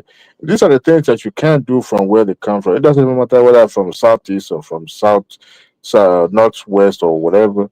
There's some things you cannot do, and you can't violate the law and expect that you're just gonna go scot free. No, you have to, especially a very touchy issue like chieftaincy issues and other. No, you can see that the way the Ghanaian reacted the last time somebody trying to declare themselves. Is it an Obi or Sultan of Southeast in Ghana? So this time around, nobody can crowd foul now that, oh, somebody is being prosecuted because of where they come from or whatever. If you don't go through the proper channel you're supposed to go, then whatever you see is your business. So that's that about that. I learned that Obi is back in the antagonist side now. I wonder who gave him the look as an opposition. You don't take it as a job. It's not nobody paid you. You're only preparing ground for your own political influence. However, I saw the way Arise celebrated him as if, oh, he took a break, now he's back. For crying out loud, Talo Ronsha, who sent him errand? Nobody asked you to antagonize government on my behalf. I can criticize the government. I can make my own sound decision whether to support the government administration or not. But him being the most loudest among the opposition for now, uh, I guess he's doing the groundwork for the supporter. And his adopted political party, the ADC, I don't know the direction that party is going to. I don't think that man is really serious about contesting in 2027. And if he had agreed to become the vice president candidate to Atiku Abubakar, I pity that man. One, you think he has more follower and clout. A lot of people have left him, they've gone because he's a directionless leader. When you have somebody who couldn't make up his own mind or establish a platform for people to genuinely follow him, that makes him not a leader, but an usurper or opportunist. And people have seen him for who he is. Sorry, Dewale. I'm going to send the link into the comment section. We'll be taking it to the back in about 10 minutes. None of the after hours hosts are around, so and I'm up for it's nearly 6 a.m. here. So so carry on, Dewale. But we'll be taking it to the back in about 10 minutes. Anybody that wants to come to the back, just come into the studio. Back to you, Dewale. Okay, and that was the reason why I asked that question earlier. Where does that lead Baba Ahmed? Because I could see his presence in the media lately. He's been criticizing ADC so much that you even think that where does he stand with his, principal? Are they in the same boat, or he's about to move, or what is going on with him? And when it seems somebody is being left behind, they will start throwing tantrum. And I could see some of his recent interview in the media is towards that. So, and for those who think that ADC is going to amount to something this election, a coming general election. By the way, I wanted to ask, when is the tenure of the current INEC chairman going to end? Is it going to end before the next general election, or is it going to be after? I think it's in November. This November, I No, think. this November.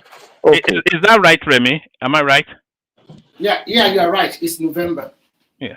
Oh, great. So that means Tinubu could easily do the extension or replace him, but I foresee that he's going to replace him because he's doing the groundwork at the state level where he's appointing residency commissioner that are kind of loyal to the APC.